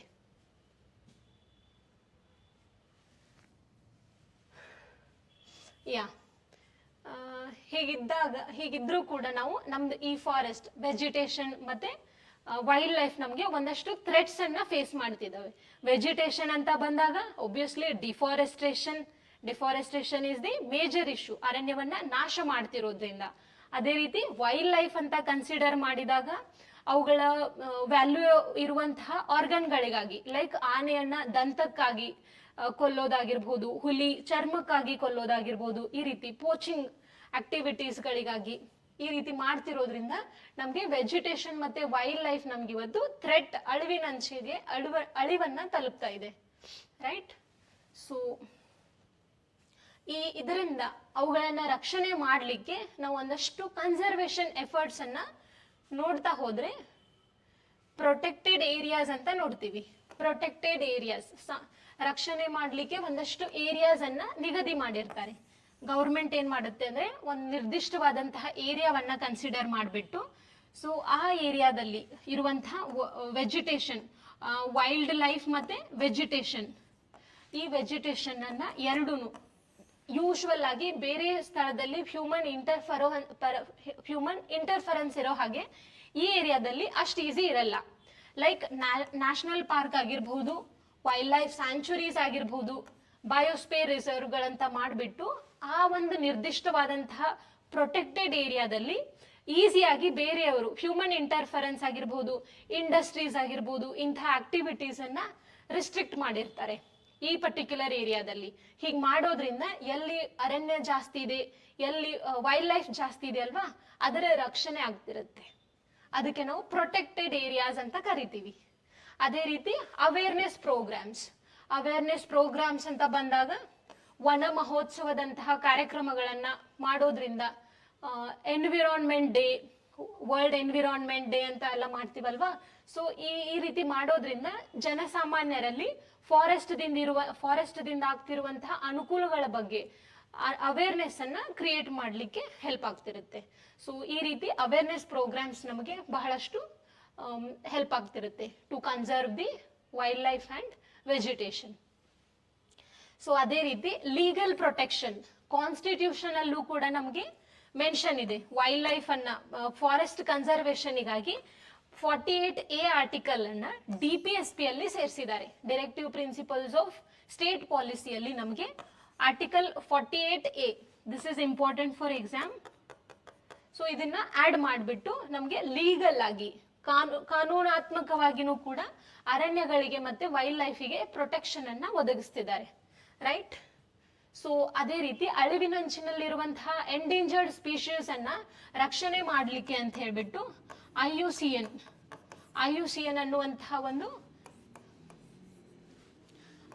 ಅನ್ನುವಂತಹ NGO ಇದೇನ್ ಮಾಡ್ತಿರುತ್ತೆ ಅಂದ್ರೆ ಅಳಿವಿನಂಚಿನಲ್ಲಿರುವಂತಹ ಸ್ಪೀಶೀಸ್ ಗಳನ್ನ ಅವುಗಳಿಗಿರುವಂತಹ ಥ್ರೆಟ್ ಬೇಸಿಸ್ ಮೇಲೆ ಅವುಗಳನ್ನ ಕ್ಲಾಸಿಫಿಕೇಶನ್ ಮಾಡಿಬಿಟ್ಟು ಅವುಗಳಿಗೆ ಕನ್ಸರ್ವೇಷನ್ ಮೆಥಡ್ಸ್ ಅನ್ನ, ಕನ್ಸರ್ವೇಷನ್ ಪ್ರಾಕ್ಟೀಸ್ ಅನ್ನ ಸಜೆಸ್ಟ್ ಮಾಡಲಿಕ್ಕೆ ಅನುಕೂಲ ಮಾಡ್ತಿದೆ.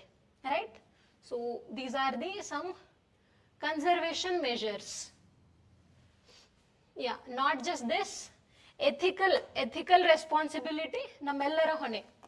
ಎಥಿಕಲ್ ಆಗಿ ಅರಣ್ಯಗಳಿಂದ ಆಗ್ತಿರುವಂತಹ ಅನುಕೂಲಗಳಾಗಿರ್ಬೋದು, ವೈಲ್ಡ್ ಲೈಫ್ ಇಂದಿರುವಂತಹ ಅನುಕೂಲಗಳ ಬಗ್ಗೆ ನಮಗ್ ಇರಬೇಕಾದಂತಹ ಇಥಿಕಲ್ ಕನ್ಸರ್ನ್, ನೈತಿಕ ಹೊಣೆಗಾರಿಕೆ ಎಲ್ಲ ಸಿಟಿಸನ್ ಆಗಿರುತ್ತೆ.